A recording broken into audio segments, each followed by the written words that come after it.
Freya, the goddess of love who chose warriors before Odin. In the grand frost-rimmed tapestry of Norse mythology, there are names that ring with the thunder of hammers and the wisdom of ravens. We speak of Thor, the champion of Midgard. We speak of Odin, the Allfather, seeker of knowledge. But woven into the same fabric, with threads of pure gold and darkest crimson, is a power more ancient, more mysterious, and in many ways more complete. She is a goddess whose name is sung in halls of revelry and whispered on the lips of dying kings. She is the embodiment of breathtaking beauty, of untamable desire, of the fierce, life-giving passions that drive the cosmos. She is the tears of red gold, the whisper on the spring wind, the patroness of lovers. But do not be deceived by the gentle image. For this same goddess of love and beauty is a master of the darkest and most potent magic. She is a warrior queen who rides to battle in a chariot drawn by cats. And when the clash of swords has ceased and the bravest souls have fallen, it is she, not Odin, who claims the first choice of the heroic dead to fill the halls of her own afterlife. She is the paradox of life and death, of love and war, all embodied in one magnificent, formidable figure. She is Freya. For too long has her story been simplified, reduced to a mere counterpart of the Greek Aphrodite. But her roots run deeper, into the earth of a rival pantheon, and her branches reach higher, into the very halls where the fate of heroes is decided. She is a sorceress, a sovereign, a seeker, and a reaper of souls. Welcome, seekers of lore, to the Eldritch Codex. Today we journey north, into the mists of the Nine Realms. We will unravel the story of the most powerful of the Vanir goddesses, a deity whose influence touches every aspect of existence, from the most intimate embrace to the most glorious death. We will explore her origins in a cosmic war, her mastery of fate-weaving magic, her heartbreaking search for a lost love, and her sacred duty as the commander of an army of the dead. This is the story of Freya, the goddess of love, and the secrets of her hallowed battlefield. To understand Freya, the great lady of the north, we must first travel back beyond her time in Asgard, back to an age before the Nine Realms were fully settled. We must understand that she was not born of the Aesir, the warrior clan of Odin and Thor. Her origins lie with the different tribe of gods, a rival pantheon whose power was rooted not in steel and law, but in the very soil and soul of the cosmos. She was a child of the Vanir. The Vanir were deities of the earth and the sea, of fertility and sensuality, of wealth and prosperity. From their realm of Vanaheim, they presided over the cycles of nature, the growth of the harvest, and the deep, intrinsic magic that flowed through the living world. They were gods of peace and plenty, their power more subtle, yet in many ways more pervasive than the martial might of their celestial neighbors. In contrast, the gods of Asgard, the Aesir, were deities of order, of battle, of honor, and of the unyielding structures of power and kingship. Their concerns were of oaths and war, of courage and glory. The friction between these two divine families, with their fundamentally different values and ambitions, was perhaps inevitable. A clash was coming. The universe was not yet large enough for two competing pantheons. And so the first war the cosmos had ever known erupted, the Aesir-Vanir War. It was a long and devastating conflict, a bitter stalemate where neither side could gain the ultimate victory. The raw, disciplined might of the Aesir legions crashed against the chaotic and unpredictable magic of the Vanir. Odin's great spear, Gungnir, was met with spells of enthrallment. Thor's hammer, Mjolnir, struck ground that shifted and buckled beneath his feet. The war raged across the realms, threatening to unmake creation itself. Finally, realizing that continued conflict would only lead to their mutual ruin, the two pantheons met under a flag of truce. They decided to forge a lasting peace, to unify their peoples and powers into a single, stronger whole. And as was the solemn custom in those ancient days, this pact was to be sealed not with ink on parchment, but with the living, breathing exchange of their most noble members. The Vanir sent their most prized lineage, Njord, the powerful god of the sea and winds, and his two children who embodied the very best of their people. There was Freyr, a god of sunshine, peace, and bountiful harvests, and his twin sister Freya.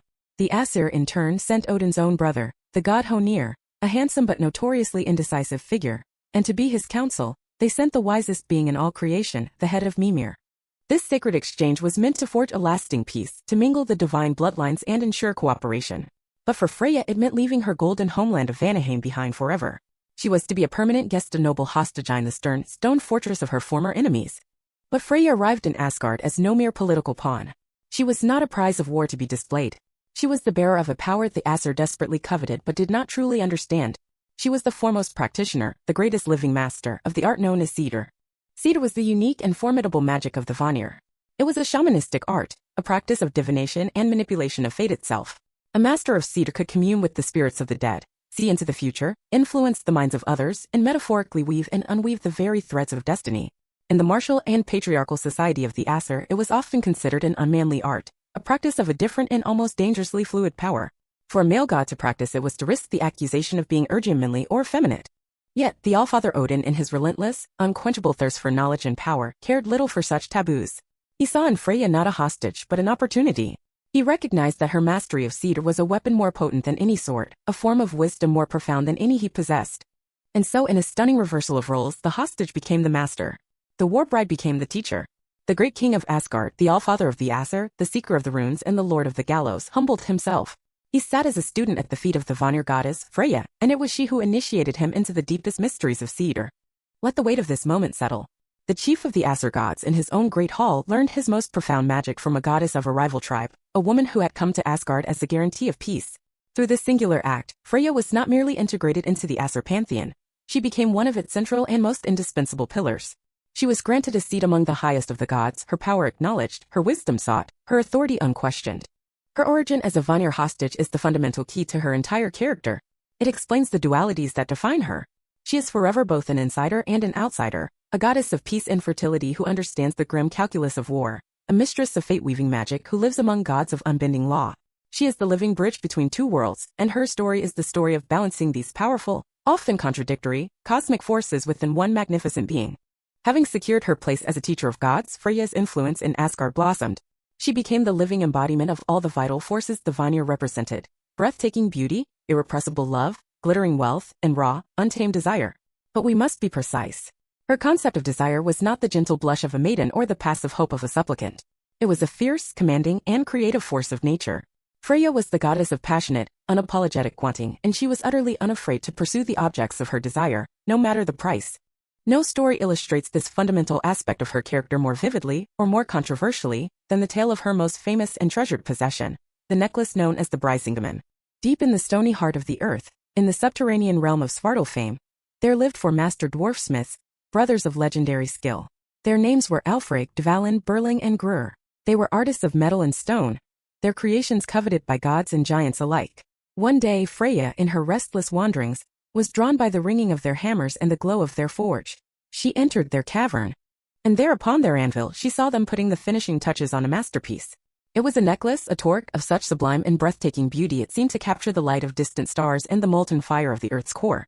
It was the Brisingamen, a name that means gleaming torque, or fiery necklace. It was a torrent of intricately worked gold and lustrous amber that pulsed with a life of its own, as if it were the very essence of desire made manifest. Freya was utterly transfixed. This was not mere jewelry. It was a reflection of her own divine nature, a perfect externalization of the beauty and fire within her. And she had to possess it.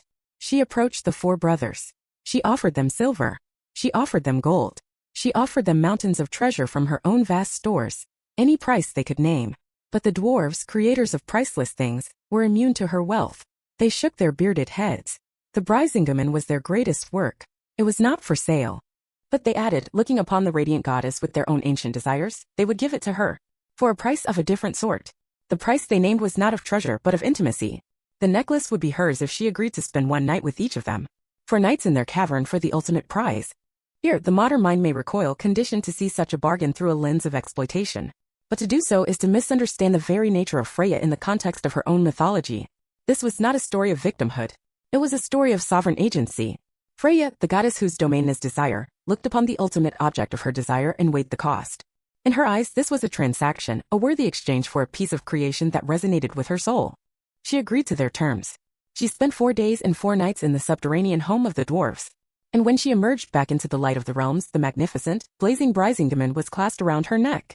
But secrets of such a scandalous nature rarely stay hidden in Asgard, not with the mischief maker, Loki, dwelling in its halls. Through his own nefarious arts of spying and shapeshifting, he soon learned the true nature of Freya's bargain. Delighting in the potential for chaos and shame, he slithered to Hlidskjalf, Odin's high throne, and whispered the tale in the Allfather's ear. He painted a picture not of a goddess making a powerful choice, but of a queen bringing dishonor to Asgard through an act of base promiscuity. Odin, whose own wife Frigg was a model of wifely fidelity, was enraged. He viewed Freya's transaction as a stain upon the honor of the gods. As a punishment, he commanded Loki to steal the Brisingamen from Freya. That night, Loki crept into Freya's hall. He found the goddess deep in sleep, the Brisingamen gleaming softly in the moonlight, clasped securely around her neck. He examined the clasp and found it at the back, positioned underneath her as she lay. There was no way to undo it without waking her. And so, the master of deceit resorted to his craft. Loki, the shapeshifter, transformed himself into a tiny fly. He buzzed silently over the sleeping goddess and stung her on the cheek, just enough to disturb her slumber. Annoyed, Freya sighed and turned over in her sleep, unknowingly exposing the necklace's clasp. In an instant, Loki returned to his own form. His nimble fingers unhooked the treasure, and he vanished with it into the shadows of the night. When Freya awoke to find her most prized possession gone, her reaction was not of sorrow, but of pure incandescent rage. It is said that Asgard itself shook with her fury. She knew with absolute certainty who was behind the theft. She stormed into Odin's hall, her eyes blazing, and confronted the Allfather directly, accusing him of orchestrating the crime and demanding the immediate return of her property. Odin, his face a mask of cold, kingly judgment, did not deny his part. He presented her with an ultimatum. He would only return the Brisingamen if she accepted a strange and terrible penance. She must use her divine influence to incite a perpetual war between two great human kings, Hogni and Hain. She was to enchant them and their army so that they would fight an endless battle, their slain soldiers rising each night to fight again the next day. A cycle of ceaseless slaughter that would only end when a true Christian hero arrived to break the spell. Left with no other recourse to reclaim her treasure, Freya agreed. This strange tale, the Janingavk, serves as a complex mythological explanation for her role as a goddess of both love and of battle. But the story of the Brisingamen's recovery is also told another why version that bypasses Odin entirely and focuses on a direct conflict between gods. In this telling, Freya's rage is aimed squarely at the thief himself, Loki. To retrieve her necklace, she turns not to Odin, but to another powerful god, the ever-watchful Heimdall, the guardian of the Bifrost Bridge.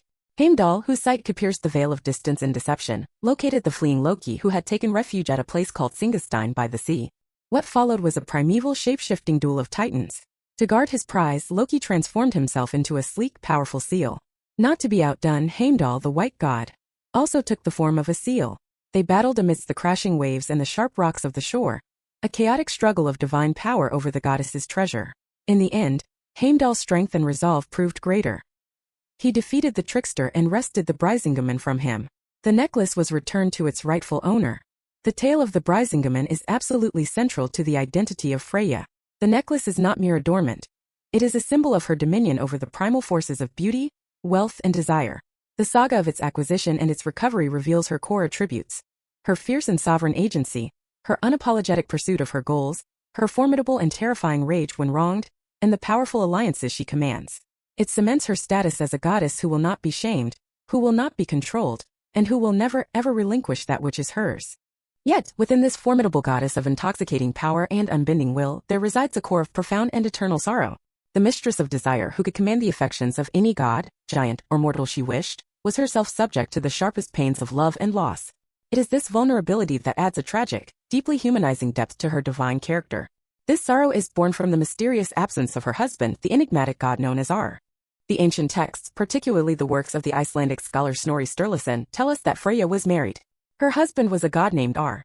The name itself is a fascinating clue, for in Old Norse, Ar means fury, passion, spirit, or inspiration. It is almost identical to the root of Odin's own name In.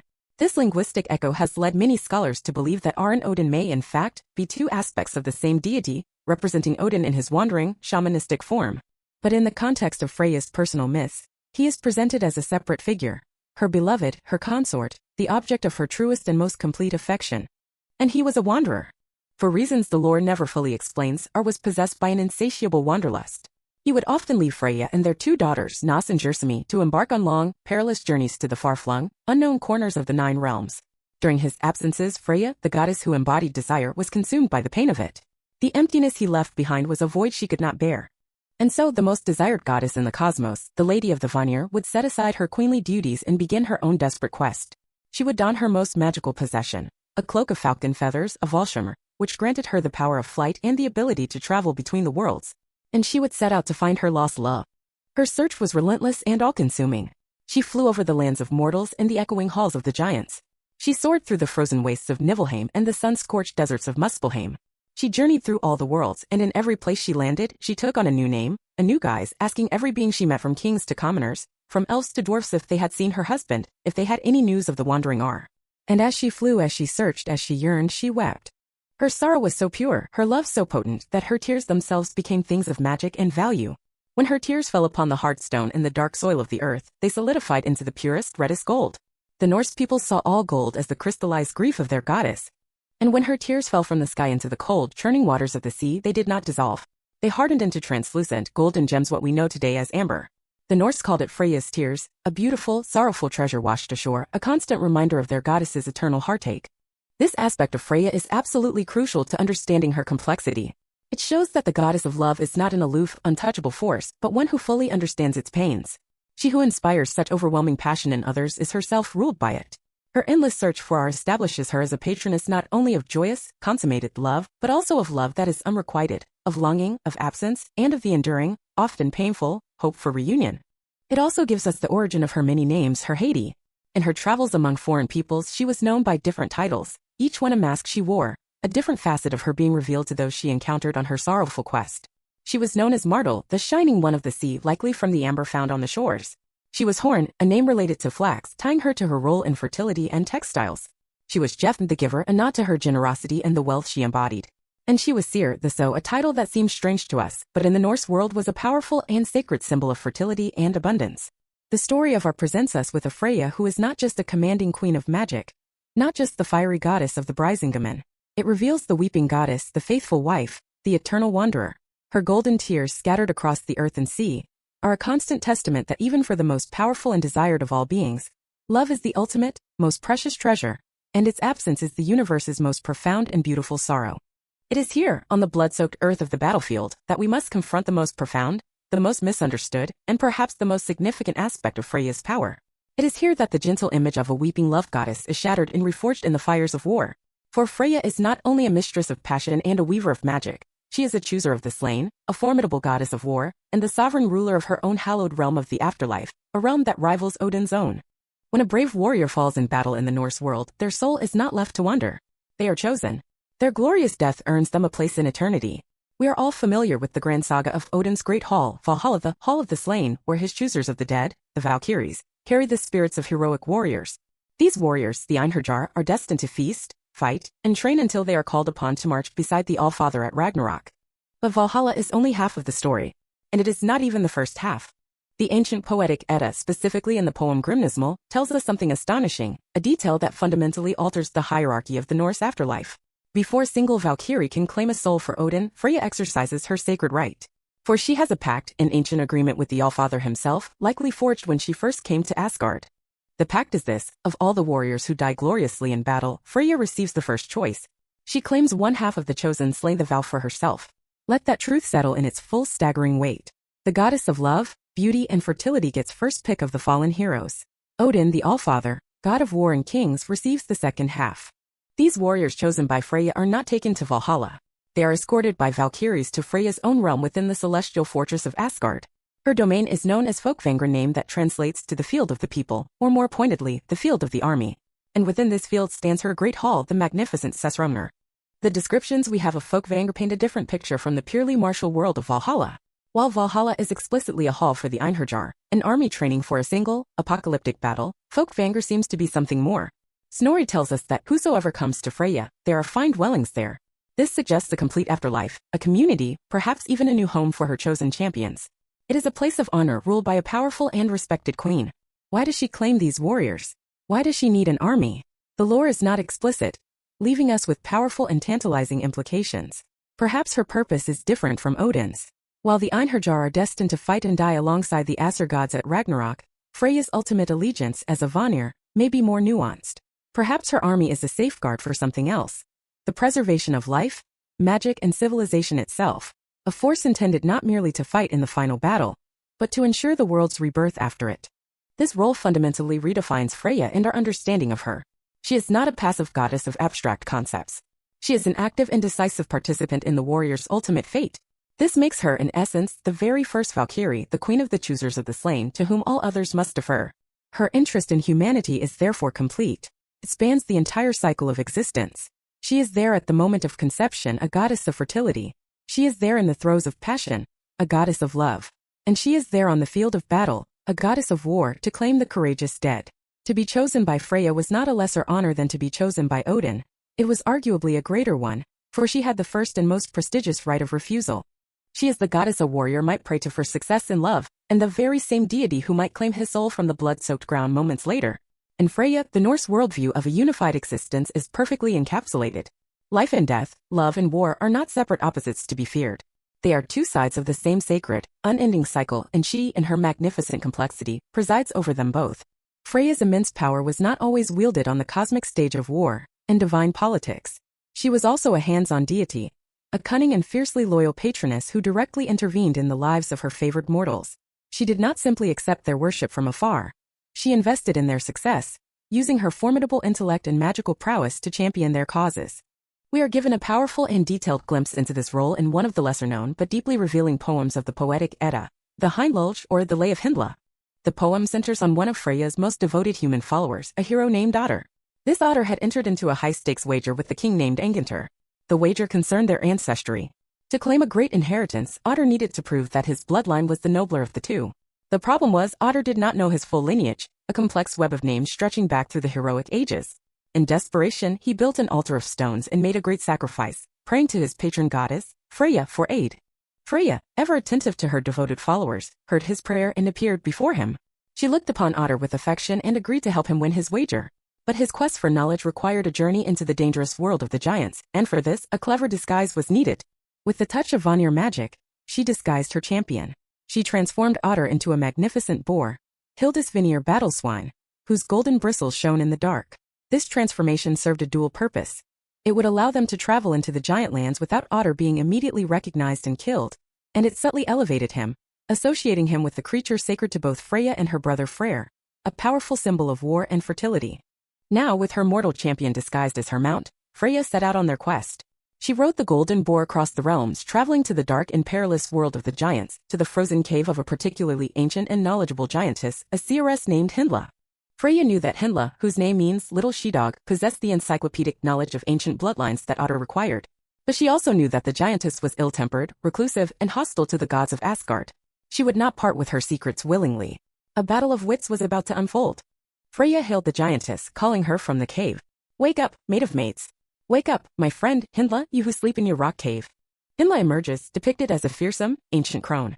She is immediately suspicious, recognizing Freya and her golden boar. What follows is a masterful display of divine negotiation. Freya begins with flattery and persuasion. She calls Hyndla sister, praising her memory and offering her a sacrifice if she will cooperate. She asks the giantess to recite the lineage of Otter. But Hyndla is not easily swayed. She sneers at Freya, her words dripping with scorn. She recognizes Otter and the boar and immediately insults Freya's loyalty to her own husband, or, referencing her promiscuity and her constant wanderings. "You run, my friend, in the night as the she-goat Erin runs among the he-goats, wild with lust." This insult was a mistake. Freya's patience, always a finite resource, was exhausted. The time for flattery was over. Now the giantess would see the goddess's true power. Freya's voice became cold iron. She did not threaten Hyndla with a weapon, but with something far more terrifying, her inescapable magic. She threatened to encircle the giantess in her "I will cast a flame of sorcery over you," Freya vowed, her voice echoing with power, "so that you will never be able to get away from here unless you do as I command." Terrified by the prospect of eternal torment, Hyndla relented completely. She began the long, chanting recitation of Otter's family tree, tracing his bloodline back through legendary kings, ferocious berserkers, noble heroes, and even to the gods themselves. When the final name was spoken, Freya made one last, crucial demand to ensure her champion's victory. "Bring now a memory ale to my boar," she commanded, "so that he may drink it and remember all these words when he and Angantyr meet on the third day." Hyndla, spiteful to the very end, obeyed, but she tried one last trick. As she offered the drink, she muttered a curse, attempting to bring a poisoned or enchanted ale that would harm Otter. But Freya, the mistress of magic, perceived the deception instantly. With a final, powerful curse of her own upon the giantess, she simultaneously blessed her champion, ensuring the ale would be wholesome and that Otter would have complete success. "He shall have all that he asks for," she declared. This story, The Lay of Hyndla, is a masterclass in Freya's complex character. It showcases her as a deeply loyal patron to her mortal followers. It highlights her tactical cunning, her willingness to use disguise, flattery, threats, and divine power in equal measure to achieve her goals. And it powerfully reinforces her connection to potent symbols of both fertility and war. The golden-bristled boar, Hildisvini, is at once her disguised champion and her formidable battle steed.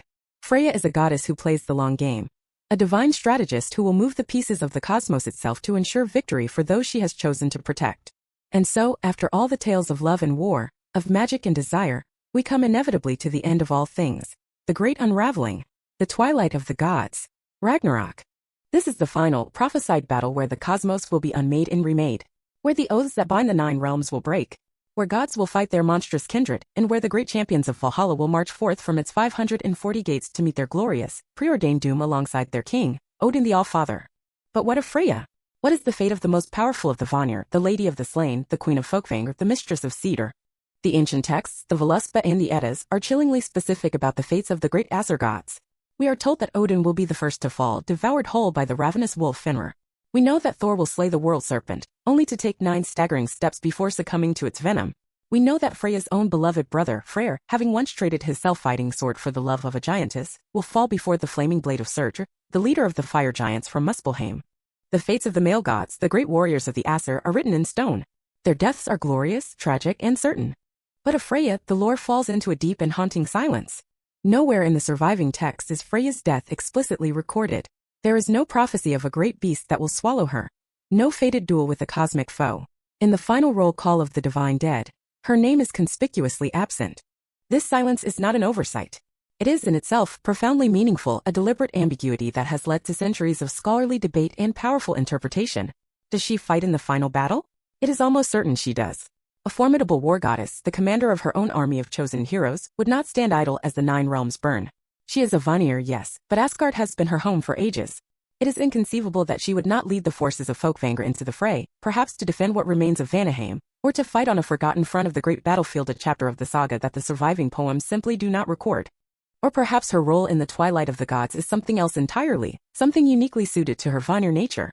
As the goddess of life, of fertility, and of a form of magic intrinsically tied to the natural world and the weaving of fate, some have theorized that her ultimate destiny is not to die with the old world, but to endure beyond it.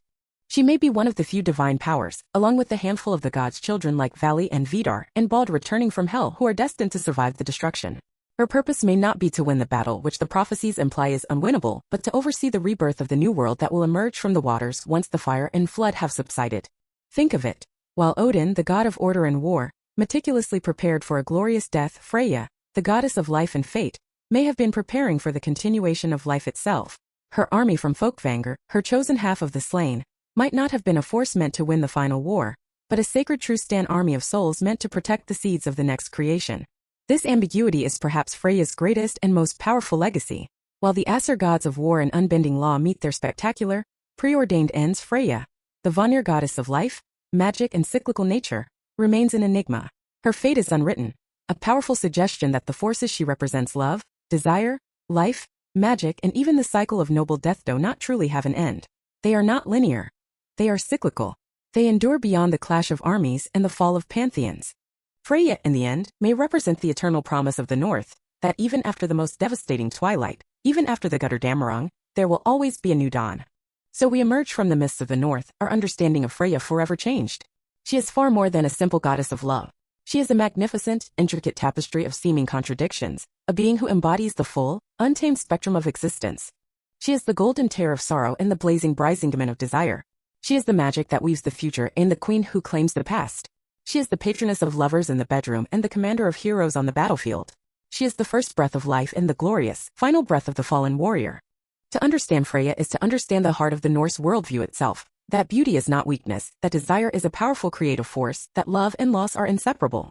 And that life is most vibrant when lived in the full knowledge of a meaningful death. She is not a paradox to be solved, but a complexity to be revered.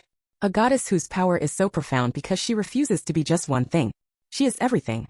Thank you for journeying with us into the heart of Norse mythology at the Eldritch Codex. The story of Freya is one of the richest and most complex in any pantheon. What aspect of Freya do you find most compelling? Her role as the mistress of Cedar, or her command over the fallen in Folkvanger? Let us know your thoughts and interpretations in the chronicles below. The wisdom of our community is our greatest treasure. If you wish to continue our exploration of the ancient gods and forgotten lore, be sure to subscribe to the Eldritch Codex and ring the bell of notification so you are never late for the telling of a tale. Until next time, may you walk the old paths with courage, and may your deeds be worthy of the chooser of the slain. Hermes explained, the messenger god who was a master of lies. In the grand theater of the cosmos, upon the sun-drenched peak of Mount Olympus, dwell gods of thunder and sea, of war and wisdom. Their power is absolute, their wrath terrifying. We know their names etched into the very firmament of Western thought. Zeus, the king, whose lightning splits the heavens. Poseidon, the earthshaker, whose trident commands the waves. Ares, the blood-soaked, reveling in the clamor of battle. Their might is overt, a physical manifestation of dominance. But power is not always a thunderclap. Sometimes it is a whisper. Sometimes it is not the force that shatters mountains, but the cleverness that moves them without touching them at all. Among the radiant and terrible Olympians, there moved a different kind of deity. A god whose domain was not the battlefield or the throne room, but the spaces in between. The thresholds. The crossroads. the fleeting moment between a word spoken and a word understood. He was a god of travelers and thieves, of merchants and heralds, of luck and language. He was the guide of souls into the shadowed lands of death, and the divine messenger who moved between worlds with unmatched speed. But to define him by these roles alone is to see only the surface of a fathomless ocean. For at his core this god was the embodiment of cunning, of guile, of the strategic untruth. He was a master of lies. Welcome, seekers of lore, to the Eldritch Codex.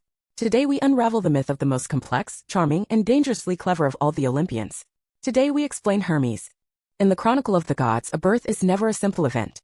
It is a tremor in the fabric of the cosmos, the arrival of a new power, a new purpose, a new destiny that will be written into the stars. The birth of Athena sprang fully formed from the mind of Zeus, a testament to wisdom and war.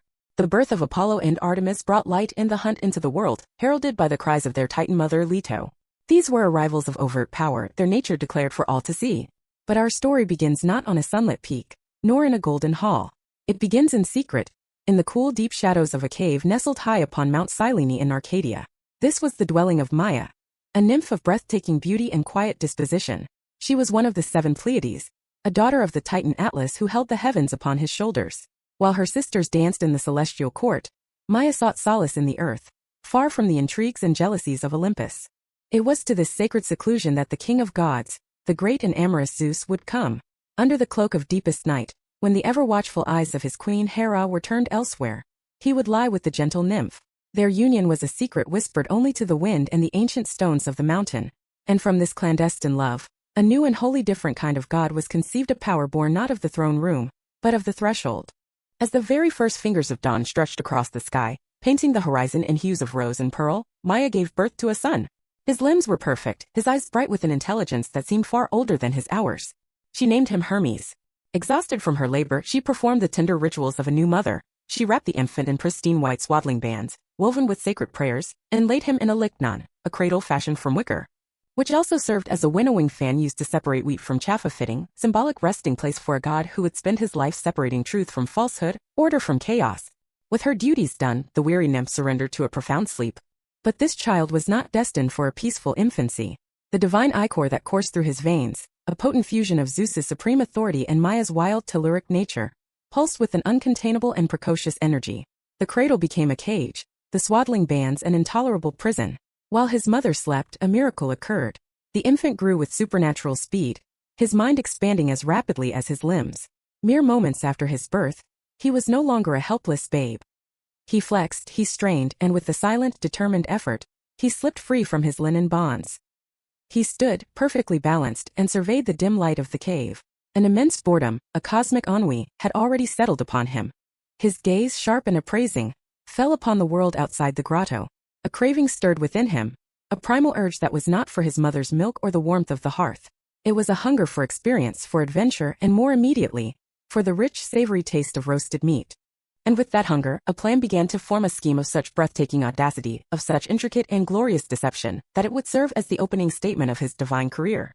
His eyes, alight with nascent mischief, looked far beyond the confines of his mountain home. He fixed his gaze upon a distant, legendary prize, the sacred, immortal cattle of his elder half-brother, the radiant god of prophecy, music, and absolute truth, Phoebus Apollo. This was no simple act of youthful rebellion.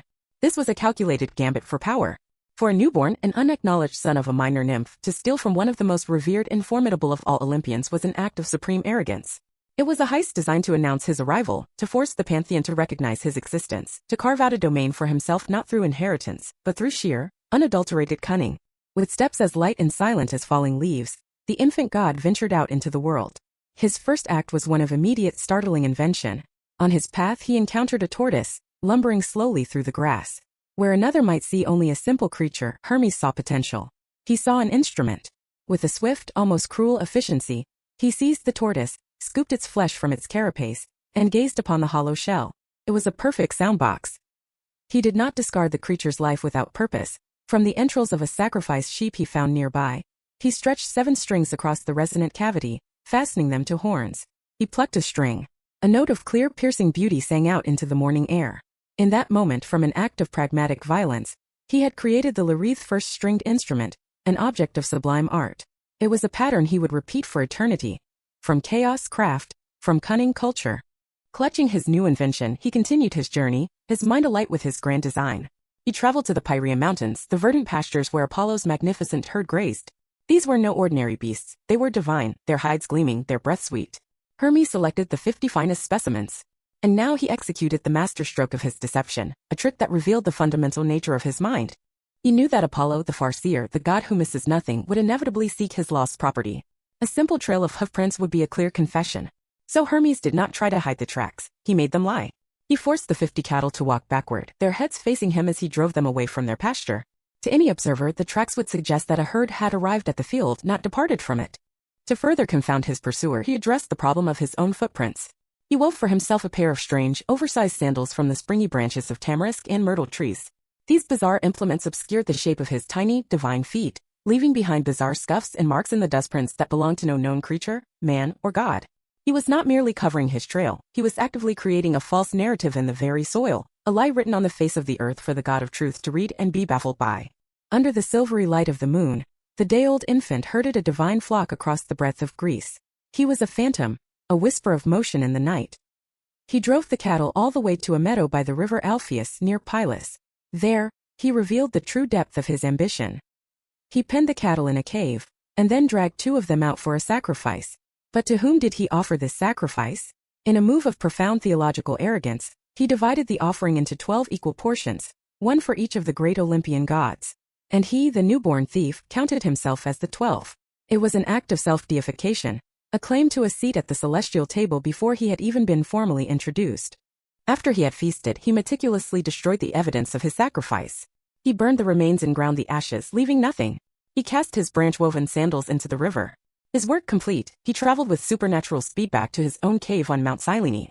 There he shrank back to his infant size, slipped silently through the keyhole and nestled back into his cradle. He pulled the swaddling clothes around himself, took the beautiful lyre in his arms, and became, once more, the very picture of slumbering innocence. He had committed the perfect crime. The dawn broke, and with it came the rage of a god. Apollo, arising in his golden chariot, immediately knew something was amiss. His sacred herd was diminished. He surveyed the pasture, and his divine intellect was met with a conundrum. The tracks were a nonsensical riddle, a paradox etched in mud. This was more than theft, it was an insult to his very being. He was the god of clarity, of lucidity, of light that reveals all things. This was an act of pure, confounding darkness. Yet, his prophetic power could not be so easily deceived. While the physical evidence was a masterful lie, the truth resonated in the cosmic ether. Divination led him, fuming and radiant with anger, to the dark mouth of the cave on Mount Cyllene. He stormed inside, his brilliance illuminating every crevice, his fury a palpable wave of heat. And there he found him. The infant Hermes, wrapped tightly in his blankets, the lyre clutched to his chest, feigning a deep and untroubled sleep. Apollo did not hesitate. He seized the child. "You," his voice boomed, shaking the very stones of the grotto. "You devious, cradle-dwelling whelp. Where are my cattle? Speak the truth now, or I shall cast you into the blackest, most lightless depths of Tartarus, a place of eternal ruin from which not even a god can escape." And here, from the cradle, came the first great lie of Hermes, a rhetorical masterpiece that would define his legacy. The infant opened his eyes, blinked with cherubic innocence, and looked up at the blazing god. "Son of Leto," he chirped, his voice as soft and helpless as a newborn's cry. "What harsh words you speak to one so small. Why do you come here to me seeking field-roaming cattle? I have not seen them. I have not heard of them. I know not what cattle even are, for I was born but yesterday. My feet are tender and the ground is hard. Do I look like a cattle rustler, a strong and hardy man? My only concerns are for sweet sleep and my mother's milk, and warm baths and my soft blankets." He paused, a master of timing even then. "This is a marvelous and unbelievable tale you tell, but I will swear a great oath upon my own father's head. I am not guilty, and I have seen no other who is guilty of stealing your cows, whatever cows may be." It was a performance of such breathtaking, shameless audacity that Apollo was momentarily stunned into silence. He knew with the certainty of a god that this babe was lying. But the lie was so complete, so perfectly constructed, so utterly devoid of guilt, that it was almost a work of art in itself. He was lying to the god of truth, and he was doing it flawlessly. Seeing he would get no confession, Apollo hauled the infant god up to the peak of Mount Olympus, to stand trial before their father, Zeus, king of all. The entire pantheon assembled, murmuring in astonishment at the sight. The glorious, incandescent sun god, his face a mask of righteous fury, accusing a day-old baby of grand theft and perjury. Apollo laid out his case, presenting the confounding evidence of the backward tracks, the strange footprints, and the insolent denial of the child. Then it was Hermes' turn to speak.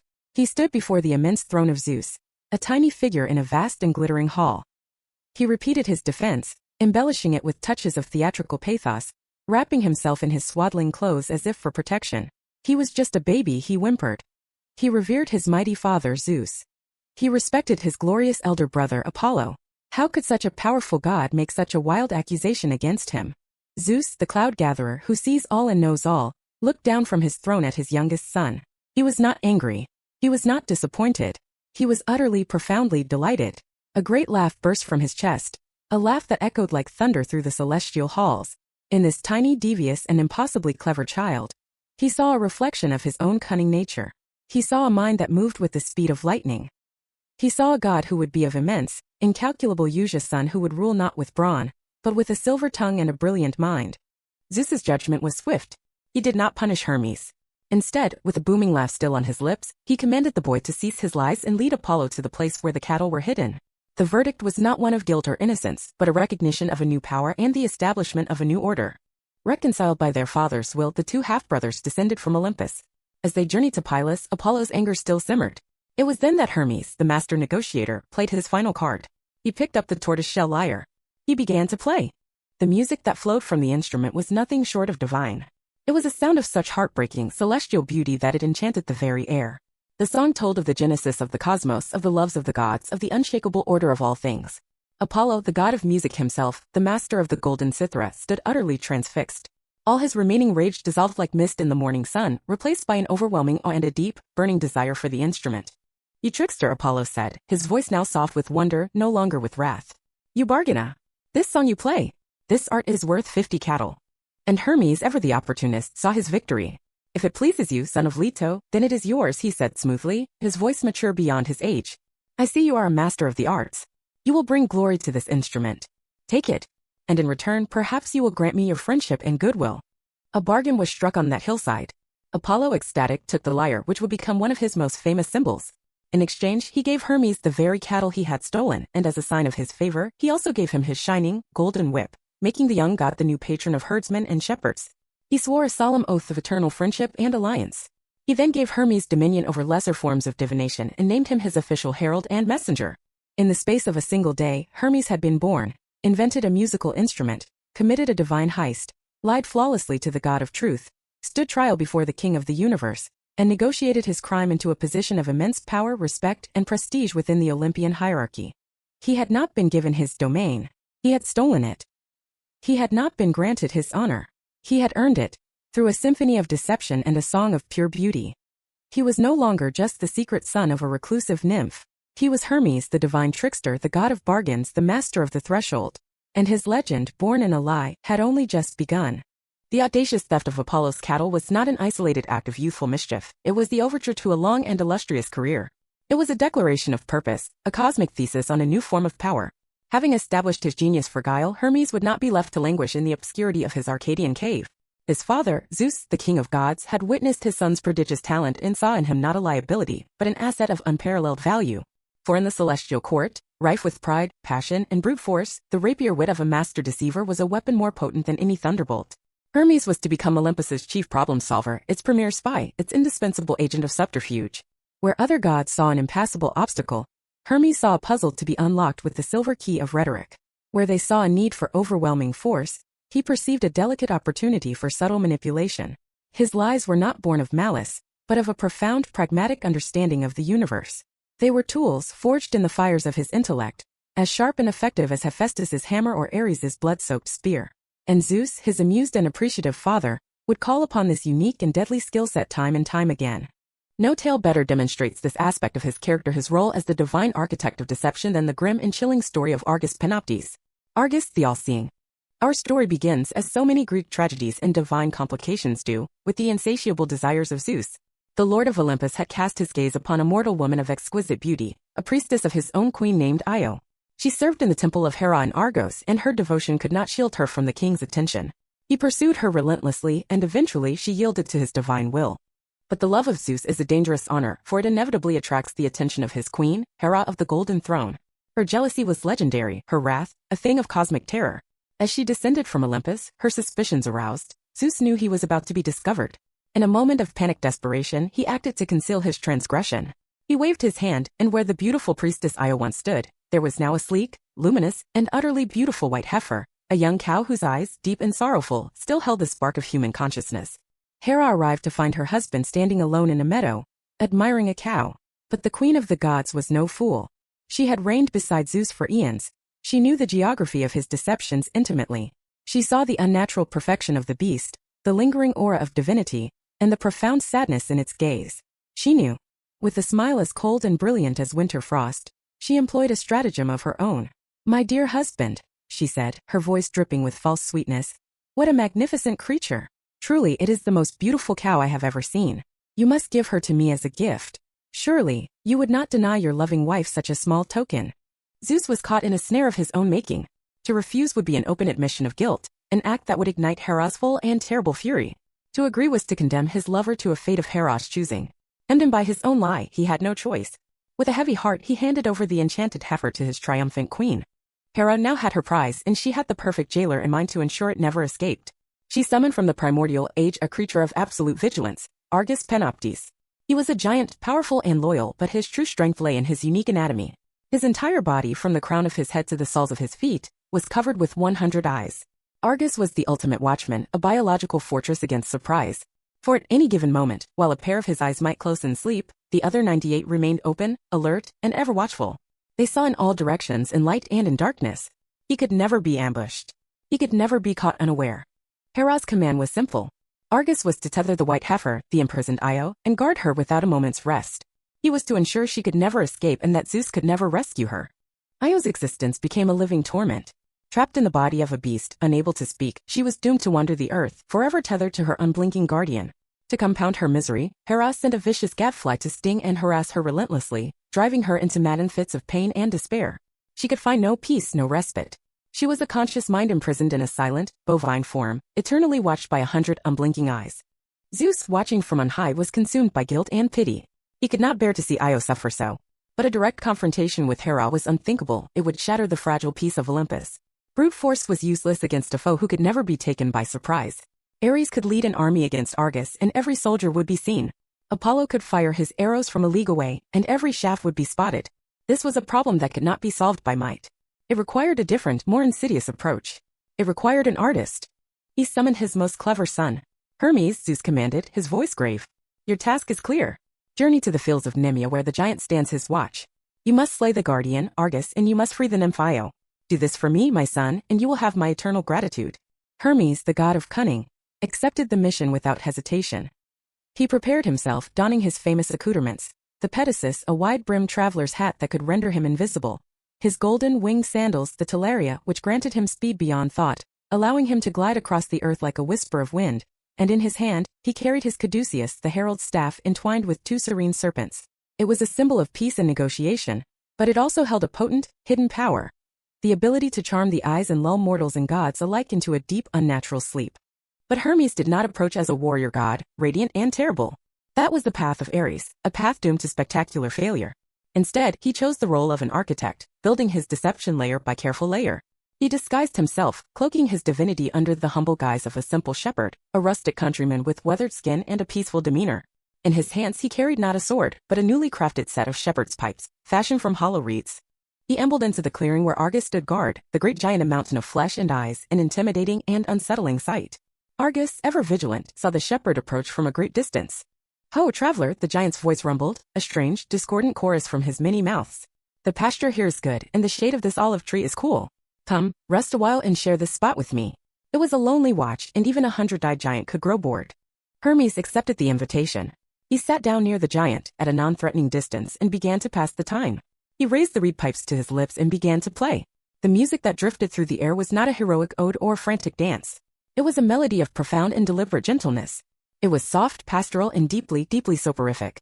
The notes mimicked the buzzing of bees, the lapping of a distant stream, the sighing of the wind through the grass.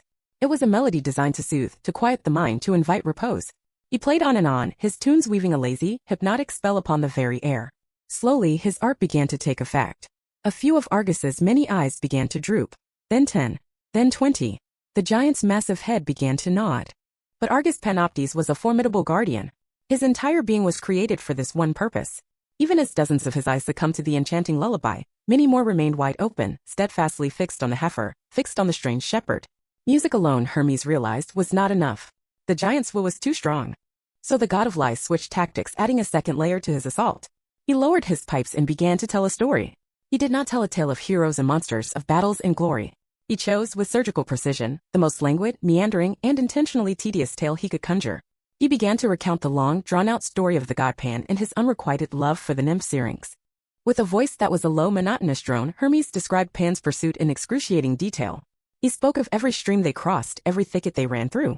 He described how the desperate Syrinx, praying for escape at the river's edge, was transformed by her naiad sisters into a stand of hollow water reeds. He described the frustrated demigod, Pan, sighing in disappointment, and how the wind, whistling through the broken reeds, created a mournful, haunting sound.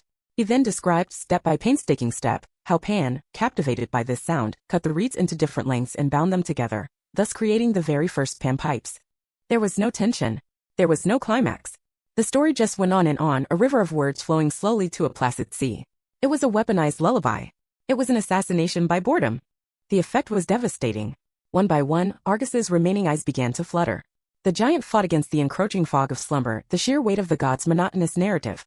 He struggled to keep just one eye open, but the combination of the midday heat, the gentle memory of the music, and the soul-crushingly dull story was an irresistible trinity of sedation. Finally, the last of his 100 eyes slid shut. The all-seeing was now blind. Argus slept. In that precise instant, the humble shepherd vanished. In his place stood Hermes Argifontes, the slayer of Argus, swift and deadly. He drew a sharp, curved sword, a harp. There was no battle cry, no grand struggle. With a single, silent, and lethally efficient blow, he severed the great head of the sleeping giant from his shoulders. The jailer was dead. The perfect deception was complete. Io was free to continue her tormented wanderings, a journey which would eventually lead her to the banks of the Nile in Egypt, where remorseful Zeus would finally restore her to her human form. In recognition of this triumph of intellect over vigilance, Hermes earned that new and terrible epithet, Argifontes. But the story has one final beautiful and tragic postscript. Hera, discovering the body of her faithful servant, was heartbroken. In a final act of tribute to his unwavering loyalty, she carefully gathered his 100 lifeless eyes. She took them and placed them one by one upon the tail feathers of her most beloved bird, the peacock. There they remain to this day, an iridescent, shimmering memorial and eternal reminder of the giant's vigilance, and of the clever, ruthless god who extinguished his light forever. The slaying of Argus is the perfect encapsulation of the Hermetic method. The lie was his disguise. The weapon was a story. The victory was achieved not when his enemy was overpowered, but when he was bored into absolute submission. It was a masterclass in psychological warfare, a chilling testament to the fact that in the hands of an architect of deception, the most powerful weapon in the universe is not a sword, but a well-told, or in this case, a perfectly dull tale. To understand Hermes, one must understand a concept that lies at the very heart of his power, a concept more fundamental than his speed or his silver tongue.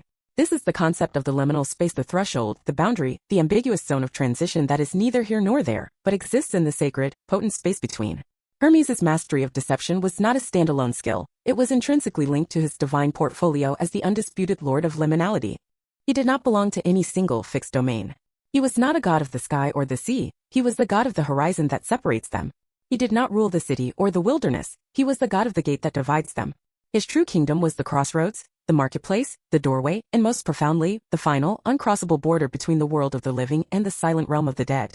It is in these in-between spaces that his true nature, both as a guide and a trickster, is revealed in its fullest measure.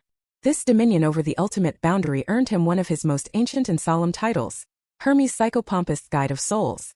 When a mortal life drew its final, shuddering breath, when the fates had spun and cut the final thread, it was not always the grim, shrouded figure of Thanatos, Death himself, who came to claim the spirit. Nor was it the great, unseen king, Hades, who emerged from his gloomy kingdom. More often than not, it was Hermes. He would arrive not with a terrifying presence, but as a calm and steady guide. With a gentle touch of his golden caduceus, his herald's staff, he would close the eyes of the dying for the last time, sealing their sight from the world of light. He would then take the newly freed psyche, the whisper-thin, ethereal shade of the departed, be the hand. He did not judge them. He did not punish them. He was an escort, a divine conductor on the first leg of the soul's final greatest journey. His presence in the moment of death was one of transition, not of terror. An act of passage, not of perdition. In the vast and often impersonal cosmos of the Greek gods, where mortals were frequently little more than pawns in divine games, this role was a strangely intimate, almost merciful one. Hermes was the unflinching guide who met humanity at its most vulnerable moment and led it into the great unknown. He knew the secret paths, the hidden, crumbling entrances to the kingdom of Hades that were invisible to mortal eyes. He could move between the warmth of the sun and the chilling gloom of the underworld with an ease no other Olympian, save perhaps Persephone herself, could ever manage. This unique ability is the ultimate expression of his liminality. Tricksters, by their very nature, are figures who cross boundaries, who defy categorization. They are neither wholly of the light nor wholly of the shadow. And Hermes, in his capacity as the psychopomp, travels the most profound boundary of all, the one that separates all that is from all that was.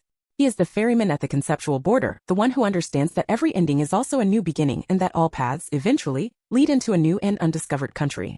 But his dominion over boundaries extended to the far more worldly and chaotic realms of human interaction, specifically those of commerce and communication. Hermes was the patron god of merchants, and it is no mystery why. A marketplace, an agora, is itself a quintessential liminal space. It is a place of fluid value, where goods from one distant land are exchanged for currency from another. It is a place of intense negotiation, of persuasion, of haggling, a theater of rhetoric where a story well told can double the price of a simple clay pot. A successful merchant requires a quick wit, a sharp eye for opportunity, a persuasive tongue, and an adaptable morality, all quintessentially Hermetic traits. Consider the merchant's cry. Are his wares truly the finest in all of Athens? Or is this a strategic exaggeration, a form of persuasive marketing? Is it a lie? Or is it simply a part of the game? Hermes presides over that ambiguous gray area. He understands that in the world of commerce, value is a narrative, and profit belongs to the better storyteller. He is the god of the deal, the bargain, the profitable exchange, the magic that turns wool from the countryside into a tunic in the city. This patronage naturally extended to those who operated on the far side of that very same line. With perfect symmetry, Hermes was also the god of thieves. He did not judge them. He protected them as his own. After all, he was the original, the archetype. He was the god of the clever plan, the silent entry through the window, the skillful acquisition of that which belongs to another. The line between a brilliant business deal and a cunning con is one that Hermes walks with a wry smile. The greatest mortal thief in all of Greek mythology, the legendary Autolycus, would become the grandfather of the equally cunning Odysseus, was said to be a son of Hermes. From his divine father, Autolycus inherited a supernatural gift for larceny. He could steal whatever he wished, and through his hermetic power, he could make both himself and the stolen goods invisible, or transform their shape entirely, making a horned bull appear as a hornless one, or changing its color from black to white. He was like his father, a master of transformation and deceit, a living embodiment of the principle that ownership is merely a temporary state, easily altered by a clever hand and a bold heart. And then there is his most famous role, the one through which most of us know him, messenger of the gods. But to think of him as a divine delivery boy is to fundamentally misunderstand the nature of his power. Hermes was not merely a courier. He was Zeus's voice, his living logos, his ambassador to the cosmos. When the king of the gods issued a decree, it was Hermes who carried it, not just as a collection of words on a scroll, but as an act of diplomatic will. Consider the immense power of a messenger. The message itself can be simple: release the man, or cease your war. But it's delivered, the tone of voice, the timing of the arrival, the subtle emphasis on a particular word, what is said and what is strategically left unsaid can change everything. A message delivered by Hermes could be a comfort, a threat, a seduction, a bluff, or an irrevocable declaration of war. As the master of language and rhetoric, he understood this better than any being in existence. When he was sent to the island of Ogygia to deliver Zeus's command to the nymph Calypso that she must release the long-suffering Odysseus, he did not simply arrive and issue an ultimatum. The Homeric hymn describes him approaching with grace and diplomacy. He praises her island, he acknowledges her love for Odysseus, he sympathizes with her plight. He frames the command not as a cruel dictate, but as the unavoidable will of fate, a decision of a council against which even Zeus cannot argue. He was not merely relaying information, he was managing the emotions of a powerful, heartbroken goddess to ensure the desired outcome with minimal collateral damage. It was a masterpiece of celestial public relations. He was the spin doctor of Olympus, and in a world governed by proud, volatile, and easily offended deities, this was perhaps his most crucial and dangerous job. A message poorly delivered could ignite a war. A message perfectly crafted could avert one. Therefore, his role as psychopomp, as patron of merchants and thieves, and as divine messenger are not separate jobs. They are all facets of the same core identity. They are all expressions of his absolute mastery over the liminal. Whether it is the boundary between life and death, the fine line between yours and mine, or the critical gap between a speaker's intent and a listener's understanding, Hermes is the god who stands astride that line. He travels it with impunity, and more importantly, he bends its rules to his will. He is the god of the in-between, and it is in that fluid, ever-changing, and treacherous space that his truest and most enduring power lies. Cunning is a double-edged sword, a blade that can carve a path to glory or inflict a mortal wound. Guile can be a tool for survival and success, but it can also curdle into a venomous cruelty. A lie can be a clever stratagem, a necessary means to a greater end, but it can also be a poison that corrodes trust and destroys lives. While Hermes was most often a force for ingenious resolution, a beneficial if mischievous presence in the pantheon, it would be a grave error to perceive him as harmless. There is a darker side to his nature, a shadow cast by his brilliant light. His gifts could become a curse, and his tricks could carry a terrible tragic weight. The god of lies, it turns out, has very little patience for betrayal from others. This chilling and unforgiving aspect of his character is laid bare in the stark and cautionary tale of Battus, the shepherd of Pylos. The myth takes place in the immediate aftermath of Hermes' first great crime, the theft of Apollo's sacred cattle. As the infant god, a prodigy of deception, was driving the backward-walking herd away from their Pyrean pasture, he knew that even his brilliant trickery was not foolproof. His journey was long and the risk of a witness was great. As he passed through the lands of Pylos, his fears were realized. He was spotted. An old shepherd named Battus, who was tending his own flock on a nearby hillside, saw the whole affair. The strange infant, the magnificent cattle, the bizarre, backward path they carved in the earth. He saw and he understood that he was witnessing a great and secret crime. Hermes, recognizing the immediate danger that the single witness posed to his entire scheme, approached the old man. He did not threaten him. He did not use force. He used his preferred tool, the bargain.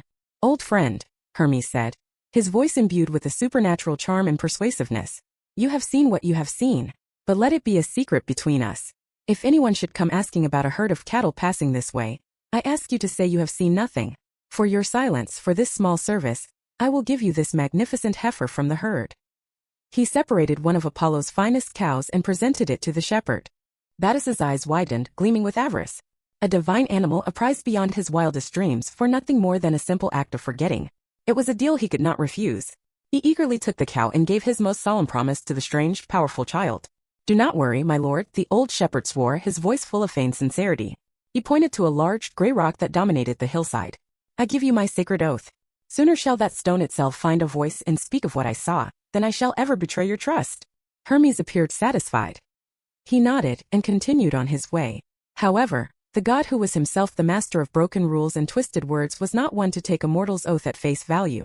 He was a god who understood, intimately, the frailties of the human heart, especially when tested by greed. He needed to be certain. He needed to test the old man's integrity. So he hid the stolen cattle in a deep-wooded glen. And then, he employed his divine power of transformation. He altered his form completely, shedding the guise of the infant god. He became a different man entirely, a wealthy, regal-looking traveler, dressed in fine robes, radiating an air of authority and desperation. He changed his voice, his posture, his very presence. He then walked back up the hill and approached Battus for a second time. "Greetings, good shepherd," the disguised Hermes said, his new voice deep and commanding. "I am in great distress. I have lost a herd of priceless cattle and I believe they may have passed this way. I would be immensely grateful for any information you could provide. Tell me, have you seen them? If you can lead me to them, your trouble will be richly rewarded. I will give you a fine bull to go with that new heifer you have there." The old shepherd Battus was now faced with a terrible choice. On one side was his sacred oath, a promise made to a mysterious and powerful being. On the other side was a bribe of immense value, a bull, a source of new life and wealth for his entire flock. The temptation was overwhelming. His avarice, that simple human greed, consumed his integrity as a fire consumes dry grass. Forgetting his vow entirely, or perhaps choosing to believe it did not matter, he eagerly pointed in the direction Hermes had taken the cattle. "Yes, my good sir. Over there," he exclaimed, his voice filled with newfound helpfulness. "I saw them. They went down that path just beyond that hill. If you hurry, you might catch them." In that instant, the air grew cold. The regal traveler's disguise dissolved like smoke.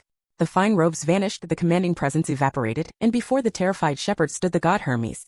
He had resumed his infant form, yet his eyes were no longer mischievous and charming. They were as cold and hard as obsidian, burning with a divine and unforgiving fury. The god's voice boomed across the hillside, no longer the chirp of a baby but the resonant judgment of a deity. "You would sell your word so cheaply, old man," he thundered. "You who swore that this very stone would speak before you did. You have passed judgment upon yourself. So be it." Hermes did not strike the man with a fist or a weapon. He simply raised his golden caduceus and pointed it at the treacherous shepherd. A creeping, petrifying cold filled Battus's limbs. He tried to cry out, but his tongue had frozen in his mouth. He tried to run, but his feet felt as if they were rooting themselves into the earth. His skin wrinkled, grayed, and hardened. His flesh became stone. His form contorted, merging with the very landscape, until he was transformed, utterly and irrevocably, into a silent, unmoving stone, the very rock he had invoked in his broken oath. He became a Petros, a stone marker, doomed for all eternity to be a silent witness on that lonely hillside, a permanent monument to a cheap lie and a worthless promise. The story of Battus is a stark and terrifying morality tale. It reveals a critical and often overlooked aspect of Hermes' psychology. As the god of liars and thieves, he operates by a distinct and merciless code. His own deceptions are strategic, purposeful, and often serve the greater interests of the divine order, or at least, his own advancement within it. But he utterly despises the petty greedy lie. He scorns the betrayal born not of cleverness but of simple, predictable avarice. He, the master of deceit, punishes with extreme prejudice those whose lies lack art, whose oaths are empty. He is the god who relentlessly tests boundaries, and those who fail his tests pay a permanent and terrible price. This shadow aspect profoundly complicates our understanding of him. He is not a simple happy-go-lucky trickster from a children's story. Within his charming exterior lies a core of adamant and hardness of swift and unforgiving judgment.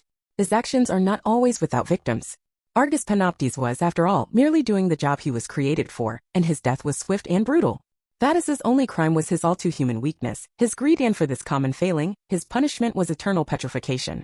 Hermes represents the inherent danger of a world where truth itself is a fluid, negotiable commodity.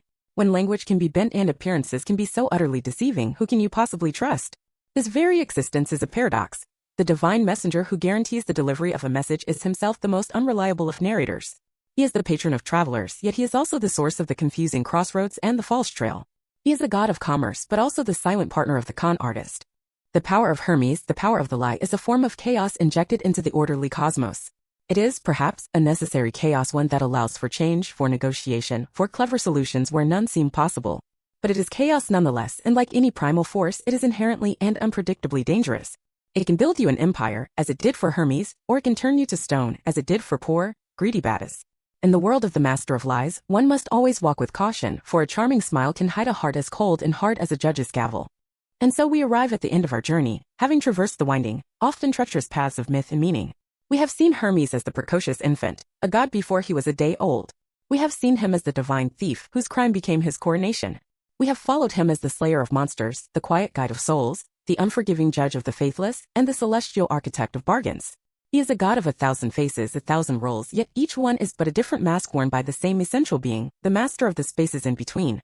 To call him merely the messenger god is to witness a hurricane and describe it as a breeze. It is a title of profound inadequacy, a single thread plucked from a rich and complex tapestry. He is not just the carrier of messages, he is the god of communication itself in all its glory, its power, its ambiguity, and its terrifying capacity for deception. To call him a master of lies is far more accurate, but even this powerful epithet requires a final, nuanced understanding. His lies were rarely, if ever, born of pure malevolence or desire for chaos. They were a form of divine intelligence made manifest, a strategic tool wielded in a cosmos often dominated by brute force, rigid hierarchies, and explosive pride. While Ares sought to settle disputes with a sword and Zeus with a thunderbolt, Hermes employed wit, rhetoric, and misdirection. He represents a different, and perhaps more sophisticated, kind of power. The power of the quick mind over the strong arm, the enduring triumph of intellect over instinct. His deceptions were his art form, the very means by which a minor god, born in a secret cave to a reclusive nymph, ascended to a place of indispensable importance among the mighty Olympians. At his core, Hermes is the god of transition, and therefore he is the god of a changing world.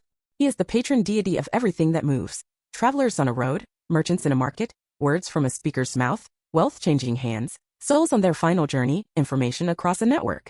And it is here, in this final role as the master of movement and exchange, that his legacy endures with a startling and almost unnerving relevance. For in our modern, hyperconnected world, have we not, in effect, built a global civilization in his very image? Consider the internet, a vast, invisible, liminal space, a non-physical network carrying messages, commerce, and data at the speed of light. It is a purely hermetic creation. It is a realm of breathtaking communication and boundless knowledge, but it is also a shadowy crossroads of deception where identities can be forged, fortunes can be stolen, and false narratives can spread with the speed of a wildfire. The hacker who slips through a digital firewall is a modern-day Autolycus. The viral meme is a message delivered with hermetic speed. Our global financial markets, those temples of capital where fortunes are won and lost on speculation, on whispers, on negotiation, and the strategic release of information, are the grandest of Hermes's agoras. The diplomat, navigating tense international relations with carefully chosen words and calculated ambiguity, is his high priest. The entrepreneur, who spots a gap in the market and builds an empire from a clever idea, is his favorite child. Even we, the storyteller, the writers, the filmmakers, the podcasters who weave narratives to create emotion, to persuade, and to frame understanding, are practicing his ancient and powerful art. Hermes is the divine personification of the hustle, the deal, the quick exchange, the clever shortcut, the disruptive innovation. He is the god of the crossroads, and today humanity stands at more technological, cultural, and political crossroads than ever before in its history. He remains, as he has always been, a god of profound paradox, the bringer of knowledge and the purveyor of untruths, the guide and the trickster, the patron of civil discourse and the silent protector of the cunning thief. Perhaps his greatest lesson is this: the world is not a simple, binary place of absolute good and absolute evil, of immutable truth and damnable falsehood. It is a realm of infinite, shifting gray, of competing perspectives and negotiable realities. He reminds us that a well-crafted story can be more powerful than an army, that a clever question can be more effective than a direct command, and that the truth itself is often not a stone tablet but a sculpture, shaped and reshaped by the hands of its teller. Hermes is not a god to be worshipped with blind faith or moral certainty, but one to be understood with a wry, knowing smile. He is the eternal whisper in the ear of power, the spark of genius in the mind of the inventor, the patron saint of all those who must live by their wits. He is the ultimate liminal god, forever dancing on the borderline, the charming, dangerous, and brilliant deity who proves, for all time, that sometimes the most profound truth can only be revealed through the vehicle of a masterful lie. Thank you for joining us on this journey into the heart of myth and deception here at the Eldritch Codex. The stories of the gods are not merely ancient tales recited by rote. They are living mirrors reflecting the timeless, and often contradictory, complexities of the human and inhuman condition. If you found value in this exploration of the divine trickster, please consider showing your support by liking this video, subscribing to our channel, and ringing the bell of notification, so you never miss an unraveling of ancient lore. The pantheon is vast and its stories are endless. Let us know in the comments which deity, monster, or myth you wish for us to delve into next. Until then, walk your path with wisdom, negotiate your bargains with care, and always be wary of charming strangers you meet at the crossroads. Isis, the goddess who used forbidden magic to cheat death. In the vast, silent theater of the cosmos, there are stories that echo through eternity. They are the foundation myths, the grand narratives that seek to answer the most profound questions of our existence. They speak of creation, of order, of chaos, and of the eternal defiant struggle against the inevitable. But what of the ultimate inevitability? What of death? That final, silent sovereign to whom all mortals, and even gods, must eventually bow. From the halls of the Eldritch Codex, we journey tonight to the sun-scorched sands of ancient Egypt, to the banks of the life-giving Nile, where a story was born that would challenge the very finality of the grave. It is a tale not of surrender but of rebellion, a saga of love so fierce it refused to accept an ending, and of magic so potent, so forbidden, that it dared to rewrite the laws of life and death itself. This is the story of Isis, a goddess, a wife, a mother, a sorceress. The woman who, faced with the ultimate tragedy, did not weep and surrender. She gathered the broken pieces of her world and, through sheer force of will and mastery of the arcane, cheated death. This is Isis explained, the goddess who cheated death with forbidden magic. Before the shadow there was light. Before the tears there was triumph. Before the world was fractured by betrayal it was forged in divine purpose. To comprehend the depths of a tragedy that would shake the pillars of heaven, we must first walk through the sun-drenched fields of paradise. We must understand the perfection that was lost. Our chronicle begins in the Zep-Tepethi, first time, an epic of mythic grandeur when the gods themselves walked the earth. The raw, churning chaos of creation had been given form and function by the great sun god Ra. From his own essence he had brought forth the first divinities. And from them, in the grand cosmic lineage, came Geb, the god of the earth, whose broad back formed the very lands we walk upon, and Nut, the goddess of the sky, whose star-dusted body arched over him in a protective, eternal embrace. They were lovers locked in a union so passionate that it had to be separated by their father, Shu, the god of the air, creating the world as we know it, a space for life to flourish between the soil and the stars. And in this space, from the sacred union of earth and sky, for children were born. They were not merely gods, they were the architects of the coming age, the four pillars upon which the fate of both mortals and the divine would rest. Two brothers, Osiris and Set. Two sisters, Isis and Nephthys. Their destinies were intertwined from the moment of their birth, a celestial drama waiting for its stage. And the first to ascend that stage was Osiris. Osiris, the firstborn, was majesty made manifest. He was not a god of remote, celestial power, but one of imminent, benevolent order. His skin was often depicted as vibrant green, the very color of burgeoning life, of the young shoots of wheat that pierced the dark, fertile soil after the Nile's life-giving flood. He was the embodiment of righteous kingship, the personification of civilization itself. Under his divine rule, humanity was lifted from a primitive, nomadic existence. He was a teacher king. He saw the people foraging for wild plants, and he brought them the secrets of agriculture. He taught them how to read the seasons, how to plow the earth, and how to cultivate the life-sustaining gifts of barley and wheat. He instructed them in the art of brewing beer and baking bread, turning the bounty of the earth into the staples of a thriving society. He brought them the gift of law, not as a set of chains, but as a framework for a just and harmonious community. He established the first temples, teaching mortals how to honor the gods, thereby weaving a sacred connection between the earthly and divine realms. His reign was the perfect expression of a concept central to the Egyptian soul, Ma'at. Ma'at is more than a word. It is the cosmic principle of truth, balance, order, harmony, and justice. It is the unerring path of the sun across the sky, the predictable rhythm of the seasons, and the moral compass within a righteous heart. Under Osiris, Ma'at was not an abstract ideal, it was the daily reality. The harvests were impossibly rich, the Nile flooded with perfect, life-giving regularity, and peace was the air that everyone breathed. Egypt under its green-skinned king was a golden age, a world without want, a paradise on earth. He was loved, not merely respected. He was adored. And ruling at his side, his full partner in this divine enterprise, was his sister, his wife, his queen Isis. To speak of Osiris without Isis is to speak of the sun without its light. They were inseparable, two halves of a single, divine soul. Her very name in the ancient tongue is believed to mean she of the throne. The hieroglyph for her name is a throne. This was no accident. It signified a profound truth. Isis was not merely the one who sat upon the seat of power, she was the foundation of royal authority itself. The legitimacy of the king flowed from her. The throne belonged to her and she shared it with the one she deemed worthy, her beloved Osiris. But she was so much more than a symbol of queenship. Isis was a goddess of staggering intellect and boundless compassion. She was the patron of wives and mothers, the fierce protector of children, the guardian of the family. She was a potent healer whose knowledge of herbs and salves could mend the body and whose words could soothe a troubled soul. And most crucially, Isis was the foremost practitioner of Heka.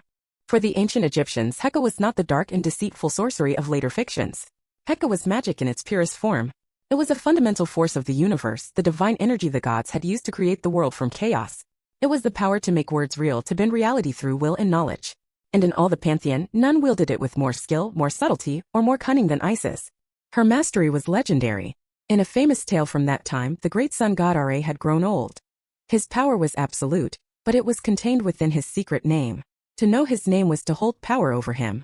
Isis, desiring this ultimate knowledge not for selfish gain but to enhance her ability to protect and to heal, devised a brilliant and audacious plan. She gathered the spittle that drooled from the aging god's lips and mixed it with earth, fashioning a venomous serpent. She placed this magical snake on the path where Ra walked each day. When Ra was bitten, a fire of poison unlike any other coursed through his divine veins. No god, not even Ra himself, knew the cure, for it was born of a unique magic. The pain was unbearable, shaking the cosmos itself. The gods were in turmoil. Isis came to him, feigning innocence, and offered to heal him. But she said, to work such a powerful spell she would need to know his most secret true name. In his agony, Ra resisted, listing all his many public titles. But Isis was unyielding. The pain was too great. Finally, the Lord of the Sun relented and whispered his secret name to her, passing its power from his heart into hers. Isis immediately cured him, but the transaction was complete. She now possessed a power equal to the creator god himself. This was not an act of malice, it was an act of profound intellect and foresight, a demonstration that she understood the deepest secrets of the universe, that true power lies not in brute force, but in knowledge. Together, Osiris and Isis were the axis upon which their perfect world turned.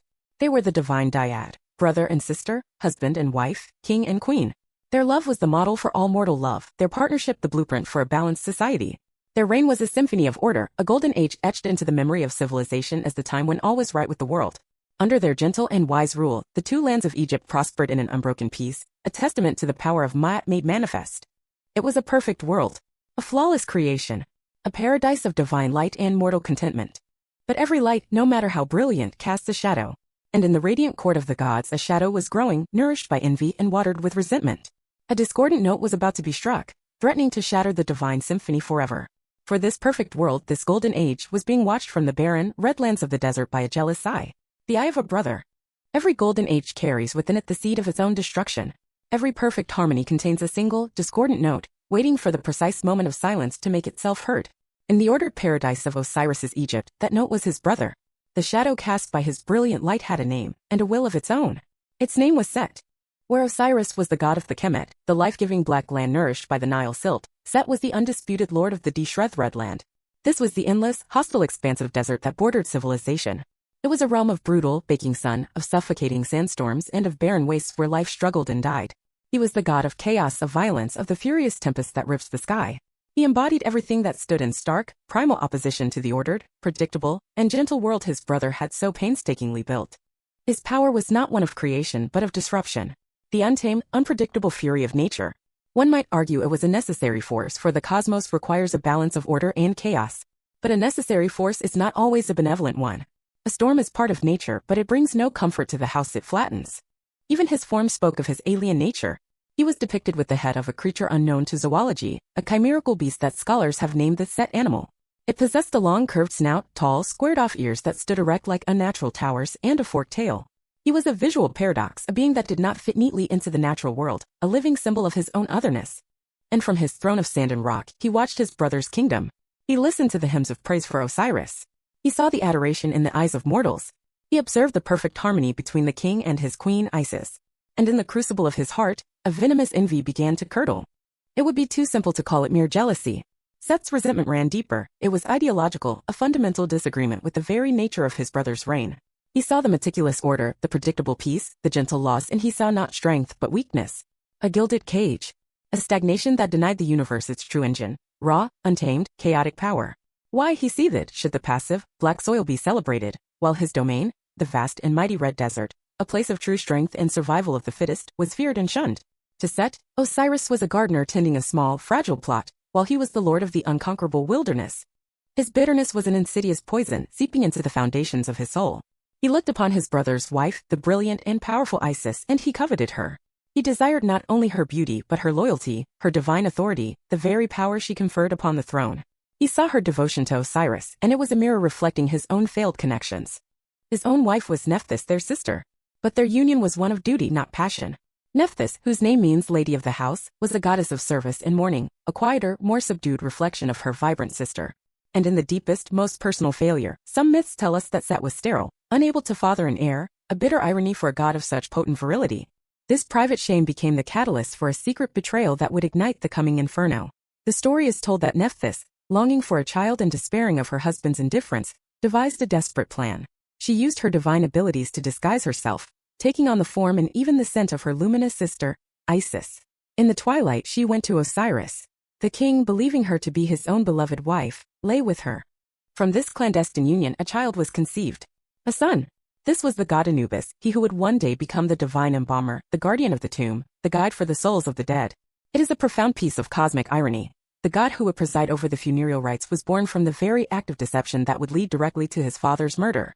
When Set discovered this betrayal either through his own cunning or Nephthys' confession, his simmering resentment boiled over into a white-hot, uncontrollable rage.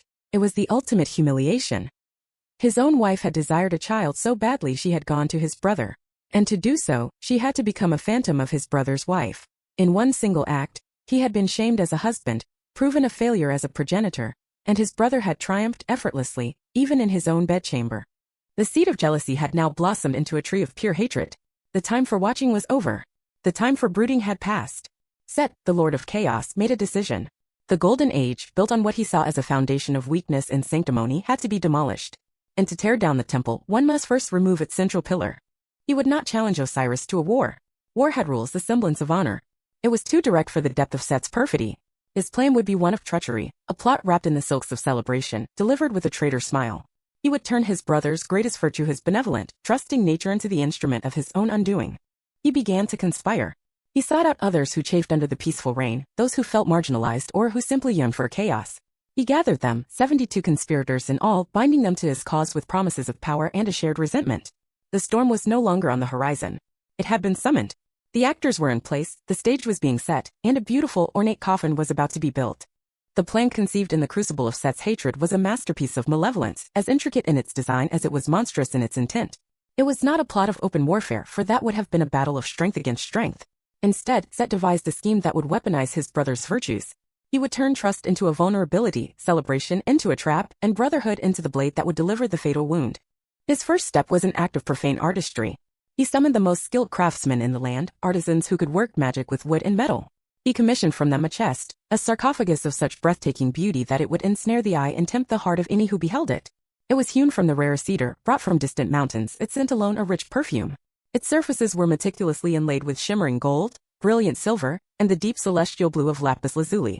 The artisans carved into its panels scenes of joy and power, of hunts and feasts, creating a treasure so magnificent it was fit not just for a king, but for a god.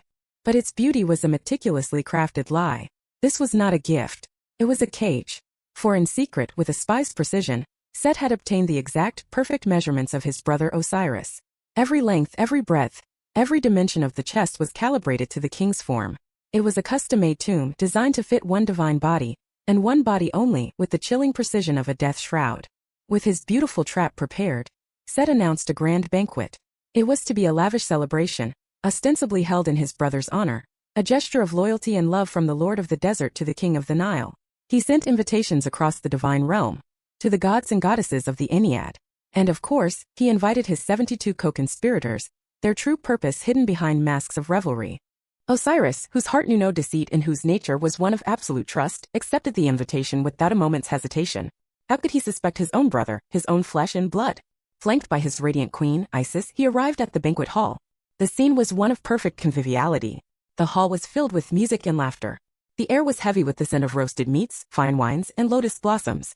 The gods feasted and drank, celebrating the enduring peace and prosperity of the kingdom. It was the golden age encapsulated in a single, joyous evening, a perfect harmony that Set was poised to shatter into a million pieces. As the night deepened and the spirits of the guests grew high on wine and merriment, Set chose his moment. He commanded the hall to silence. His servants, moving with practiced reverence, carried the magnificent chest into the center of the room. It gleamed under the torchlight, its beauty silencing the assembly with a collective gasp of awe. Set's voice, usually harsh, was now smooth as polished stone. "Behold," he proclaimed, his arms spread wide. "A masterpiece to honor this great age. Such a treasure deserves a worthy owner. And so I propose a game. I shall give this chest, with all its splendor, to whichever one of you, my noble friends, fits most perfectly within its form." The gods, merry and intrigued by the novel entertainment, saw it only as a light-hearted challenge. Laughter erupted as, one by one, they stepped forward to try their luck. A god too tall had to bend his knees. Another too broad could not fit his shoulders. Each attempt ended in failure in good-natured jests. The chest, it seemed, was made for no one. Through it all, Isis watched, a cold, nameless dread beginning to coil in her stomach. A premonition, a flicker of her profound intuition, warned her that something was deeply wrong. The chess was too perfect, the game too specific. Then Set turned his gaze, full of feigned reverence, upon his brother. "My king," he said, his voice resonating through the hall. "The game is incomplete without you. Surely a chest of such royal magnificence is destined for a ruler of your perfect stature. You must honor us. You must try." Osiris, ever gracious, ever unsuspecting, laughed. He saw no threat, only a brother's game. He waved away his wife's silent, worried glance. He rose from his seat, a paragon of divine authority and guileless trust, and walked towards the chest. He stepped inside, the fine wood cool against his skin, and lay down within its opulent interior. It was a perfect fit, as if he had been born to lie there. The instant Osiris was settled, the atmosphere in the hall cracked like lightning. Set did not hesitate. He slammed the massive, heavy lid shut, the sound echoing like a thunderclap of doom. In that same moment, his 72 conspirators dropped their pretense. Their smiling faces turned to grim masks of purpose as they swarmed the chest, their movements a whirlwind of planned violence. They held the lid down against any struggle from within. Others came with hammers and long, cruel nails of lead, and with frantic, percussive blows, they hammered the coffin shut, sealing the living king of Egypt inside his own beautiful tomb. They did not stop there. They poured molten lead into every crack and seam, ensuring that not even the air could penetrate the prison. The sounds of music and laughter were replaced by the cacophony of betrayal, the splintering of wood, the brutal rhythm of the hammers, and above it all, a single, piercing scream of pure, unadulterated horror. It was the voice of Isis. She lunged forward, but she was seized and held back by the conspirators, forced to watch, helpless, as her husband, her love, her entire world, was sealed away in darkness. The deed was done. The plot was complete. Set, his face now a mask of triumphant hatred, commanded his followers. They lifted the sealed sarcophagus, its beauty now a grotesque mockery. It was no longer a treasure chest, it was the prison of a god. They marched from the desecrated banquet hall, their heavy footfalls a funeral dirge. They carried it to the banks of the mighty Nile, the very river that was the source of Osiris's power and the lifeblood of his kingdom. And there, with one final sacrilegious heave, they cast the chest into the dark, swirling currents. The golden age did not fade away. It was murdered. The king was gone, entombed, alive, adrift. The sacred waters of the Nile, once the symbol of life renewed, now became a current of death, carrying the god of life away to his doom. Paradise was lost. Chaos was king. The world was broken. The music of the cosmos, once a perfect symphony, was now a shriek of dissonance. With the king imprisoned and cast away, the principle of Ma'at's sacred balance of the universe was shattered. Set, the fratricide, the usurper, seized the throne of the two lands. His was not a reign of prosperity but of sterility and fear. The desert winds, once held at bay, now blew hot and harsh, carrying the red sand to choke the fertile black soil. Violent storms raged where gentle rains once fell. The age of order had been murdered, and tyranny now wore the crown of Egypt. For Isis, the world had not just broken, it had ceased to exist. Her grief was not a quiet sorrow, it was a physical force, a cataclysm that ripped through her divine essence. One moment, she was the radiant queen, the very foundation of the throne. The next, she was a widow, an exile, a hunted fugitive in her own kingdom. In a raw, visceral act of mourning, she took a knife and sheared off a lock of her beautiful hair, a public declaration of her grief. She tore off her royal finery, the silks and the lapis, and cloaked herself in the simple, unadorned mourning robes of a common woman. The great queen of Egypt, she of the throne, vanished, becoming a ghost of sorrow. But beneath the shroud of grief, a new resolve was forged in the fires of her loss. She had one purpose, a singular, desperate quest that would consume her every waking moment, to find the body of her beloved husband. Her search was more than the duty of a grieving wife. In the profound spiritual beliefs of the Egyptians, a proper burial was not merely a tradition, it was an absolute necessity. Without the correct funeral rites, without the preservation of the physical form, the ka and bathe vital aspects of the soul could not successfully navigate the treacherous paths of the Duat, the underworld. Without a body to return to, the spirit of Osiris would be lost, condemned to wander the earth as a restless, tormented shade for eternity, never finding his place as a revered ancestor. For Isis, finding his body was not just about saying goodbye, it was an act of salvation. It was a race against the damnation of his soul. And so her long, arduous pilgrimage began. She wandered the length and breadth of the two lands, her divine radiance masked by her sorrow and her simple disguise. She became a tireless questioner, her voice hoarse from asking the same query over and over again. She asked merchants on the roads, women at the village wells, farmers in the fields. She even asked the beasts of the wild and the birds of the air, using her ancient connection to nature. "Have you seen it?" she would plead. "A magnificent chest of cedar and gold cast upon the waters?" She followed the mighty course of the Nile from the cataracts of the south to the marshes of the delta. It is said that her tears of unending sorrow fell so freely that they swelled the great river, causing the annual flood that brought life back to the land. The inundation, once a symbol of Osiris's benevolent power, was now born from his wife's immeasurable grief. For months, her search yielded nothing. The chest had vanished. Finally, her desperate questions found an answer in the most innocent of sources. A group of children playing by the shore told her they had seen it. They described the glorious chest, bobbing on the waves as it floated past the mouths of the Nile and was carried out into the Wajur, the great green, the vast, unknowable expanse of the Mediterranean Sea. The trail now led her out of Egypt, across the sea to the Phoenician coast, to the great port city of Byblos. The currents of fate, or perhaps the divine essence still radiating from the entombed king, had guided the sarcophagus there. It had washed ashore near the roots of a small tamarisk sapling. Drawn by the sacred power held within the chest, the tree began to grow at a miraculous, impossible rate. It grew tall and strong, its branches reaching for the sky, and its trunk thickened slowly and reverently, encasing the sarcophagus completely within its woody heart. In a short time, it became the most majestic and perfectly formed tree in all of Phoenicia, its bark exuding a wondrous, divine fragrance. So magnificent was this tree that the king of Byblos, Melkart, commanded that it be cut down. He had no knowledge of the divine secret it held. He saw only its perfect form and smelled its heavenly scent, and he decreed that it should serve as the central, load-bearing pillar in his new palace.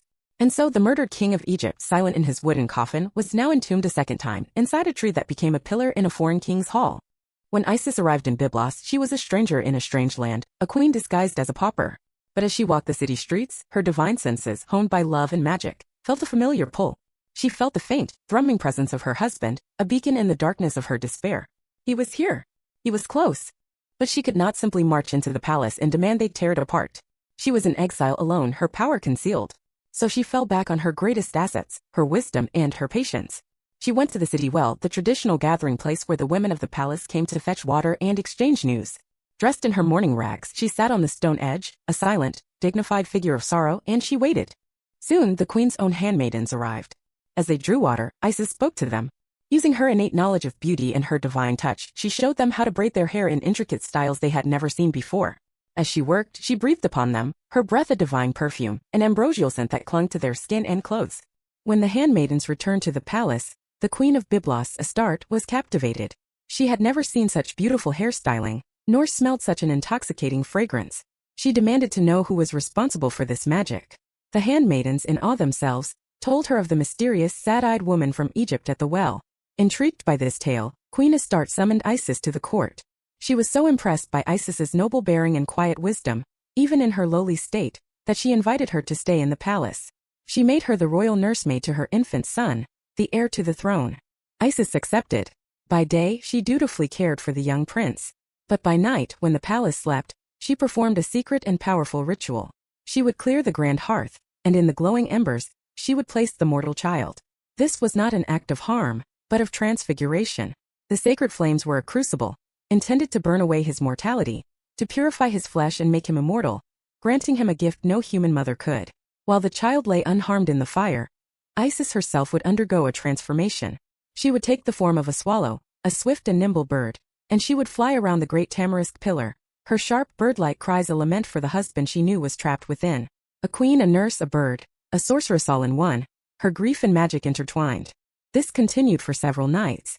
But Queen Astarte, her natural motherly instincts filled with a growing unease, decided to spy on this strange nursemaid. One night, she crept to the doorway of the great hall and peered inside. The sight that met her eyes was one of terror. She saw her baby, her son, lying in the heart of the roaring fire. She did not understand the magic. She saw only death. Astarte let out a horrified shriek and rushed forward, snatching her son from the flames. In that instant the spell was shattered. Her act of love, born of fear, had doomed her son. She had saved him from a fire that would not have harmed him, but in doing so, she had forever denied him the gift of eternal life. Interrupted and discovered, Isis let her disguise fall away. The hall was instantly flooded with an awesome, terrifying light as she revealed her true divine form. Her simple robes became a gown of starlight, and the weight of her authority filled the room. Queen Astarte and King Melkart, who had rushed in at the sound of the scream, fell to their knees, trembling in the presence of a goddess. Isis, her voice now ringing with divine power and profound sorrow, explained everything. She revealed who she was, the Queen of Egypt, and what she sought. The pillar in their hall, the pillar that held the body of her murdered husband, the great god Osiris. Humbled, shamed, and filled with awe, King Melkart gave his command without hesitation. The great tamarisk pillar, the very heart of his palace, was to be carefully cut open. The artisans worked, and as the wood fell away, it revealed the magnificent chest, still sealed, still beautiful, still a prison. Isis let out a cry that was a symphony of pain and relief. She had found him. After so much wandering, so much searching, he was in her sight once more. Before leaving, she consecrated the remains of the sacred tree, which became a holy site in Byblos for centuries to come. Then, with the help of the king's men, she had the sarcophagus loaded onto a ship. The long search was over. Her quest was complete. She began the solemn journey home to Egypt, her beloved king finally back in her care. Isis returned to her homeland not as a triumphant queen, but as a phantom in the night. Egypt was still in the grip of the usurper Set, his spies and soldiers everywhere. So she journeyed under the cloak of darkness, her precious cargo hidden, navigating the labyrinthine waterways of the Nile Delta. She sought out a sanctuary, a place of deep solitude where the world could not find her, a place where she could finally give her husband the peace he had been so violently denied. She found it in the impenetrable papyrus swamps near the city of Buto. Here, among the towering reeds that muffled all sound and the dark waters that mirrored no stars, she was finally alone. Here she could mourn. With trembling hands, she broke the seals and forced open the heavy lid of the sarcophagus. And there, bathed in the faint starlight that filtered through the reeds, was Osiris. Time and the sea had not touched him. He lay in perfect state, his noble face serene, as regal and beautiful in death as he had been in the full glory of his life. The sight broke her heart anew. A wave of love, grief, and memory washed over her, so powerful it brought her to her knees. This was more than just a reunion with the dead. It was a moment of potent magic. Overcome, Isis transformed. Her human form dissolved into that of a kite, a graceful bird of prey whose piercing cry echoes the sound of human lamentation. She rose into the air and flew in a sacred circle above her husband's still form, her sorrowful calls the only sound in the vast silence of the swamp. This was a ritual. As she hovered over him, she began to beat her magnificent wings, fanning not just the humid air, but the very essence of life itself. Her breath, her will, her Heka, flowed downwards, a gentle breeze of divine power. It was said that in this moment, she breathed air back into his silent lungs, stirring a faint, residual flicker of his life force. He was not alive, not yet resurrected, but his inert body was momentarily quickened by her magic. And in this sacred, impossible moment, a miracle occurred. In a supreme act of love, will, and forbidden magic, she drew forth the seed from his momentarily vitalized body and magically conceived a child. She ensured that the line of Osiris would not die. She created an heir, a son who would one day be born to claim his father's throne and avenge his murder. Her immediate task, however, was the proper burial. She knew she could not do it alone. She sought out the one person who shared her blood and her grief, her sister, Nephthys. Though she was Set's wife, Nephthys' heart was filled with bitter remorse for her husband's monstrous crime and an unshakable loyalty to her murdered brother and desolate sister. She abandoned the palace of the usurper and joined Isis in her secret vigil in the swamps. Together, the two sisters, the divine mourners, began the solemn task of preparing the body of their king, anointing him with oils and wrapping him in pure linen, preparing him for his journey into the eternal afterlife. But chaos is never truly dormant. Hatred does not sleep. Far from the sanctuary of the swamps, Set, the tyrant king, was indulging in one of his favorite pastimes, a wild hunt under the brilliant light of the full moon. He stalked the desert margins, his powerful form a silhouette of violence against the lunar glow, tracking wild boar through the scrubland. By a cruel twist of fate, or perhaps drawn by the lingering scent of his own profound hatred, His hunt led him to the very edge of the papyrus marsh where the sisters kept their vigil. His sharp, predatory eyes, accustomed to piercing the darkness, caught a flicker of movement, a disturbance in the pattern of the reeds.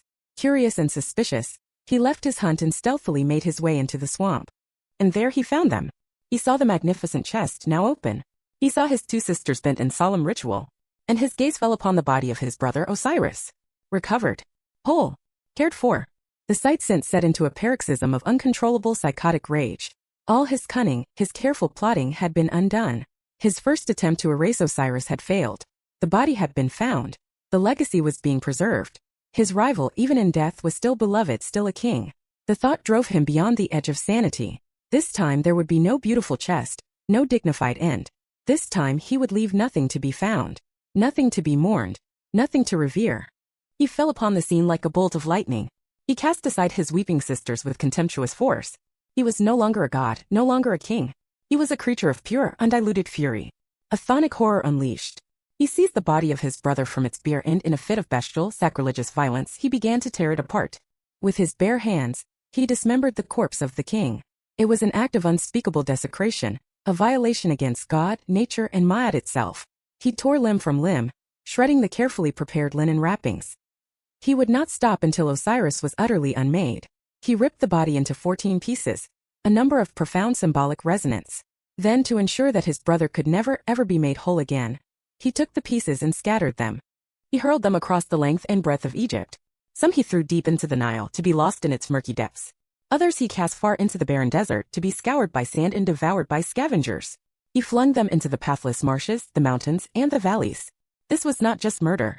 This was obliteration. It was an attempt to destroy not just a physical body, but the very concept of Osiris' soul, his memory, his legacy. It was the ultimate expression of chaos, to take the whole and shatter it into irreparable fragments. When Isis and Nephthys could finally pull themselves from the mud and mire where Set had thrown them, they returned to their sanctuary. But the sanctuary was gone. It was a scene of desecration. The chest was smashed. The sacred oil spilled. And of their beloved king there was nothing left. Only a horrifying, gaping absence. The despair that fell upon them was absolute, a darkness deeper than any night. The monumental task that Isis had just completed, finding a single chest, now seemed impossibly small. It was now magnified 14-fold. She had to find every last sacred piece of her husband, scattered across a vast kingdom that was ruled by his murderer, a murderer who would now be hunting for her. Any other being, any other goddess, any other love would have been crushed into surrender. But Isis was not any other being. In that moment of ultimate horror, her grief did not break her. It calcified. It transformed into something harder than granite, more relentless than the river, more determined than death itself. Her quest was no longer for a proper burial. It had now become a sacred act of defiance. A holy war against chaos. An act of recreation against an act of uncreation. She would walk into the heart of her enemy's kingdom and she would gather the fragments of her god. And she would not fail. Thus began the second, and far more sorrowful quest of Isis. This was not a search for a single magnificent treasure. It was a grim pilgrimage to gather the scattered relics of a desecrated god. A divine scavenger hunt orchestrated by a hateful tyrant. With her ever-loyal sister Nephthys at her side, Isis embarked on this seemingly impossible mission. They fashioned a small skiff from papyrus reeds, a humble vessel for a task of cosmic importance.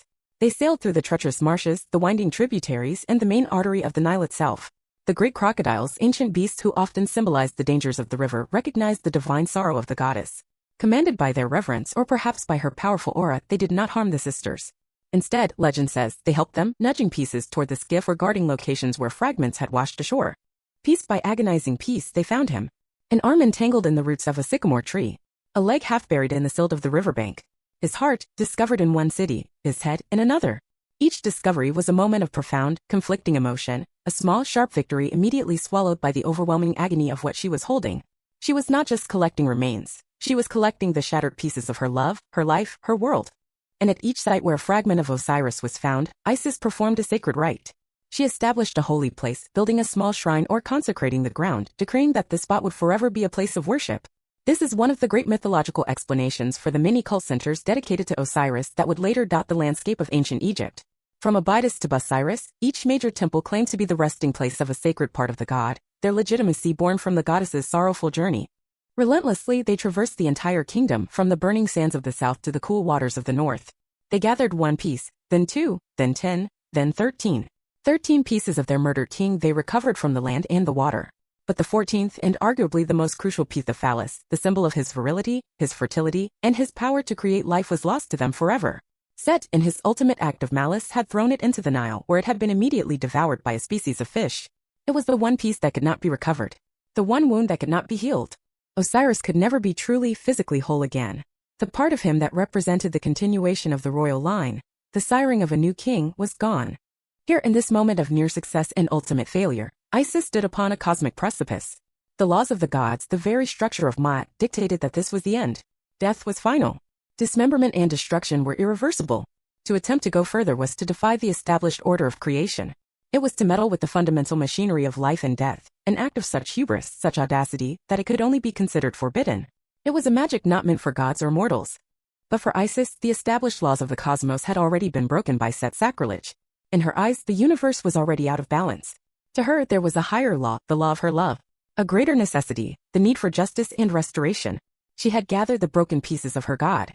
Now she would perform her greatest, most dangerous, and most defining act of Heka. She would become a creator herself.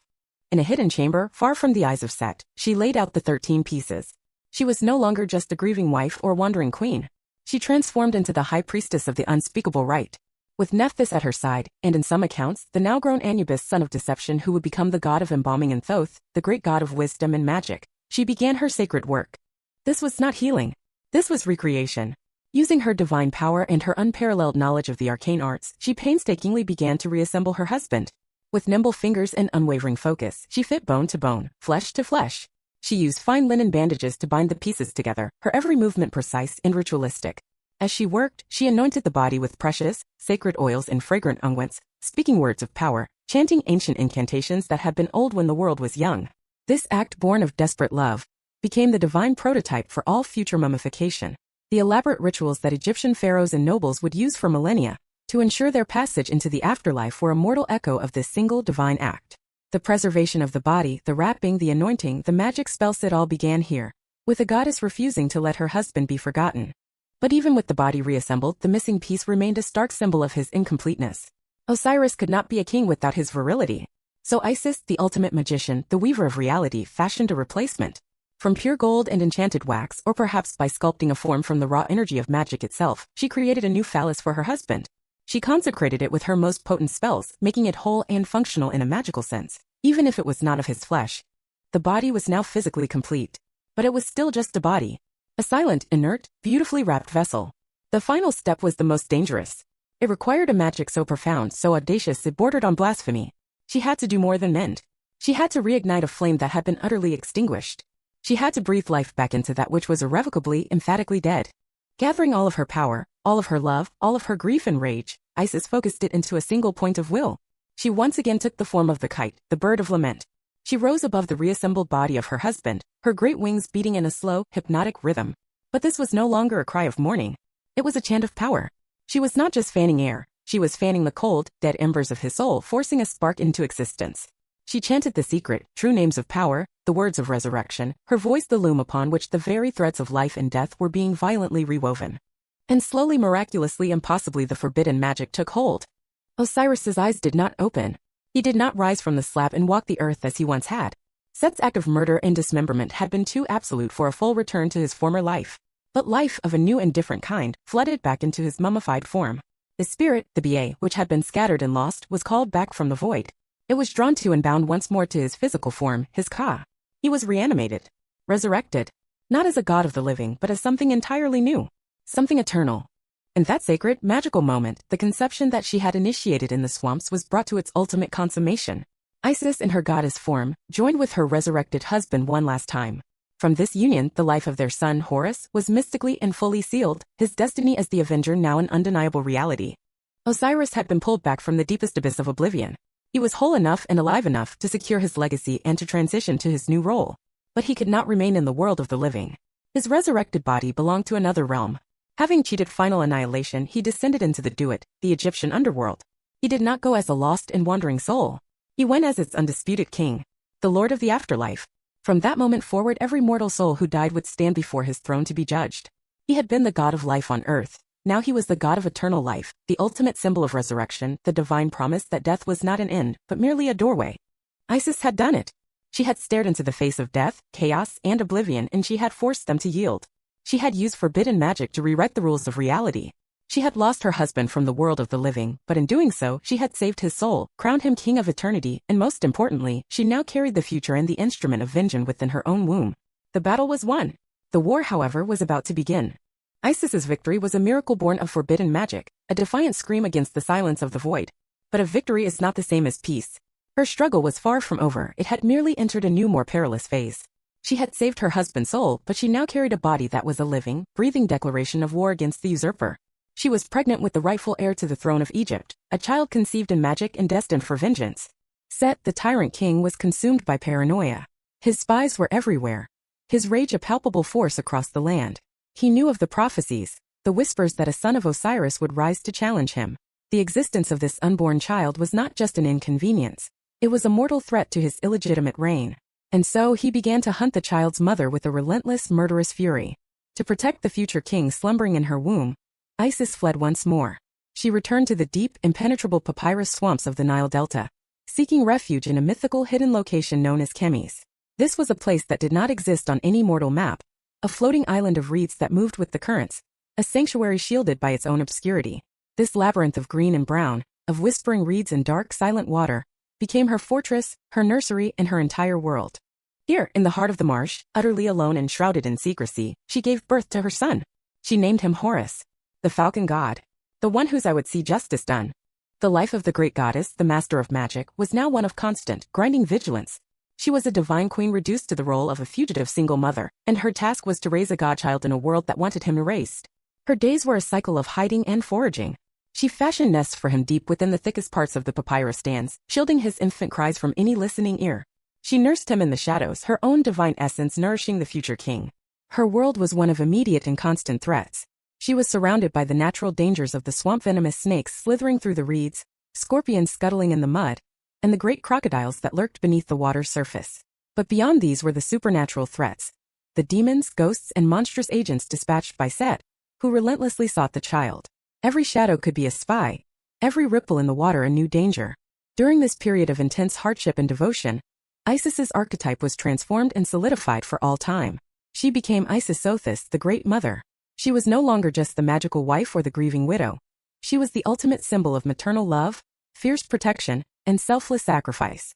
For thousands of years to come, countless statues, carvings, and amulets would be made in the image of this period of her life. Isis seated with regal grace, the infant Horus upon her lap, suckling at her breast. This potent, deeply moving image of divine motherhood, the Theotokos, the God-bearer, would become one of the most powerful and enduring icons in human spirituality. It was a testament to the idea that the fiercest power in the universe is the mother's will to protect her child. One of the most famous stories from this desperate time illustrates both her profound vulnerability and her immense power. One evening, Isis was forced to leave the infant Horus hidden in his reed nest while she went to a nearby village to beg for food. She was a goddess, yet she humbled herself, taking the form of a beggar to ensure her son would not starve. While she was gone, an agent of her great enemy found the child. It was not a soldier, but something more insidious, a giant scorpion sent by Set. It crept into the nest and drove its venomous sting deep into the flesh of the infant god. When Isis returned, she was met with a mother's worst nightmare. She found her son, her Horus, her hope for the future, lying rigid and still. His breath was shallow, a deathly foam was on his lips, and the poison was rapidly overwhelming his small body. The light of his life was fading into darkness. For the second time, her world collapsed. First her husband, now her son. Her grief was a physical, cosmic agony. She let out a cry, a single, piercing wail of such absolute despair and rage that it tore through the fabric of the universe. It is said her cry was so powerful that it traveled up to the heavens and halted the manjet, the celestial barge of the sun god Ra, in its tracks. The sun stopped moving across the sky. The world was plunged into an unnatural twilight, held in suspension by the sheer force of a mother's grief.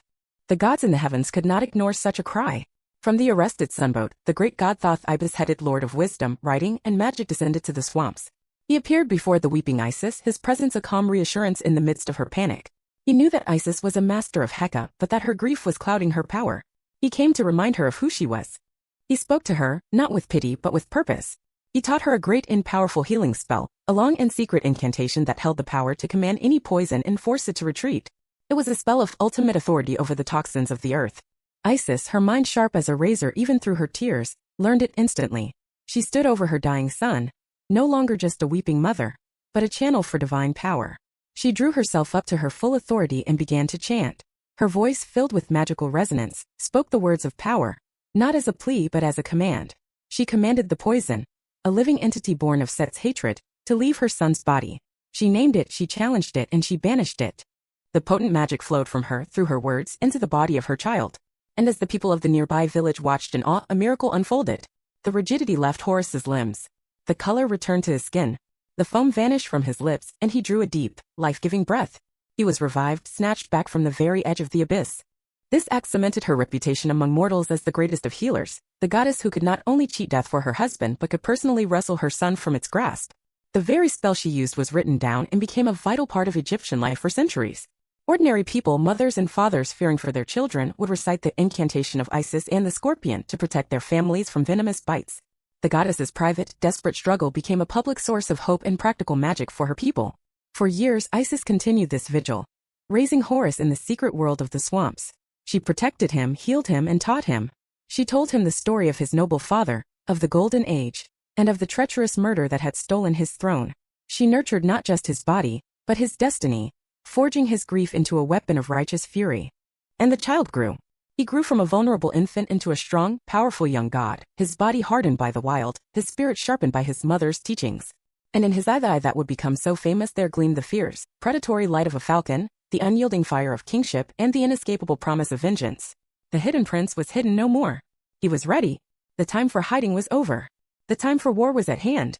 When Horus came of age, the years of hiding were over. The son of Osiris, nurtured by his mother's fierce devotion and forged in the crucible of the wild, was now a formidable god in his own right. With Isis at his side, no longer as a protector but as a royal advisor and chief strategist, he strode out of the swamps of Chemis and into the halls of the gods.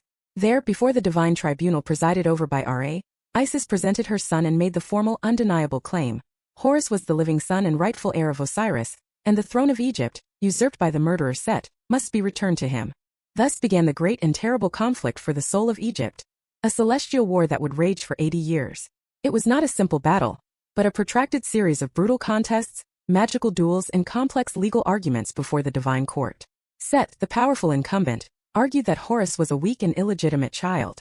Horus, fueled by righteous fury, fought to reclaim his birthright. Throughout this epic struggle, Isis was Horus's greatest champion. She was the architect of his strategies, his most passionate advocate in court, and a powerful magical force on the battlefield. When the gods wavered, she reminded them of Ma'at. When Set used brute force, she answered with cunning magic.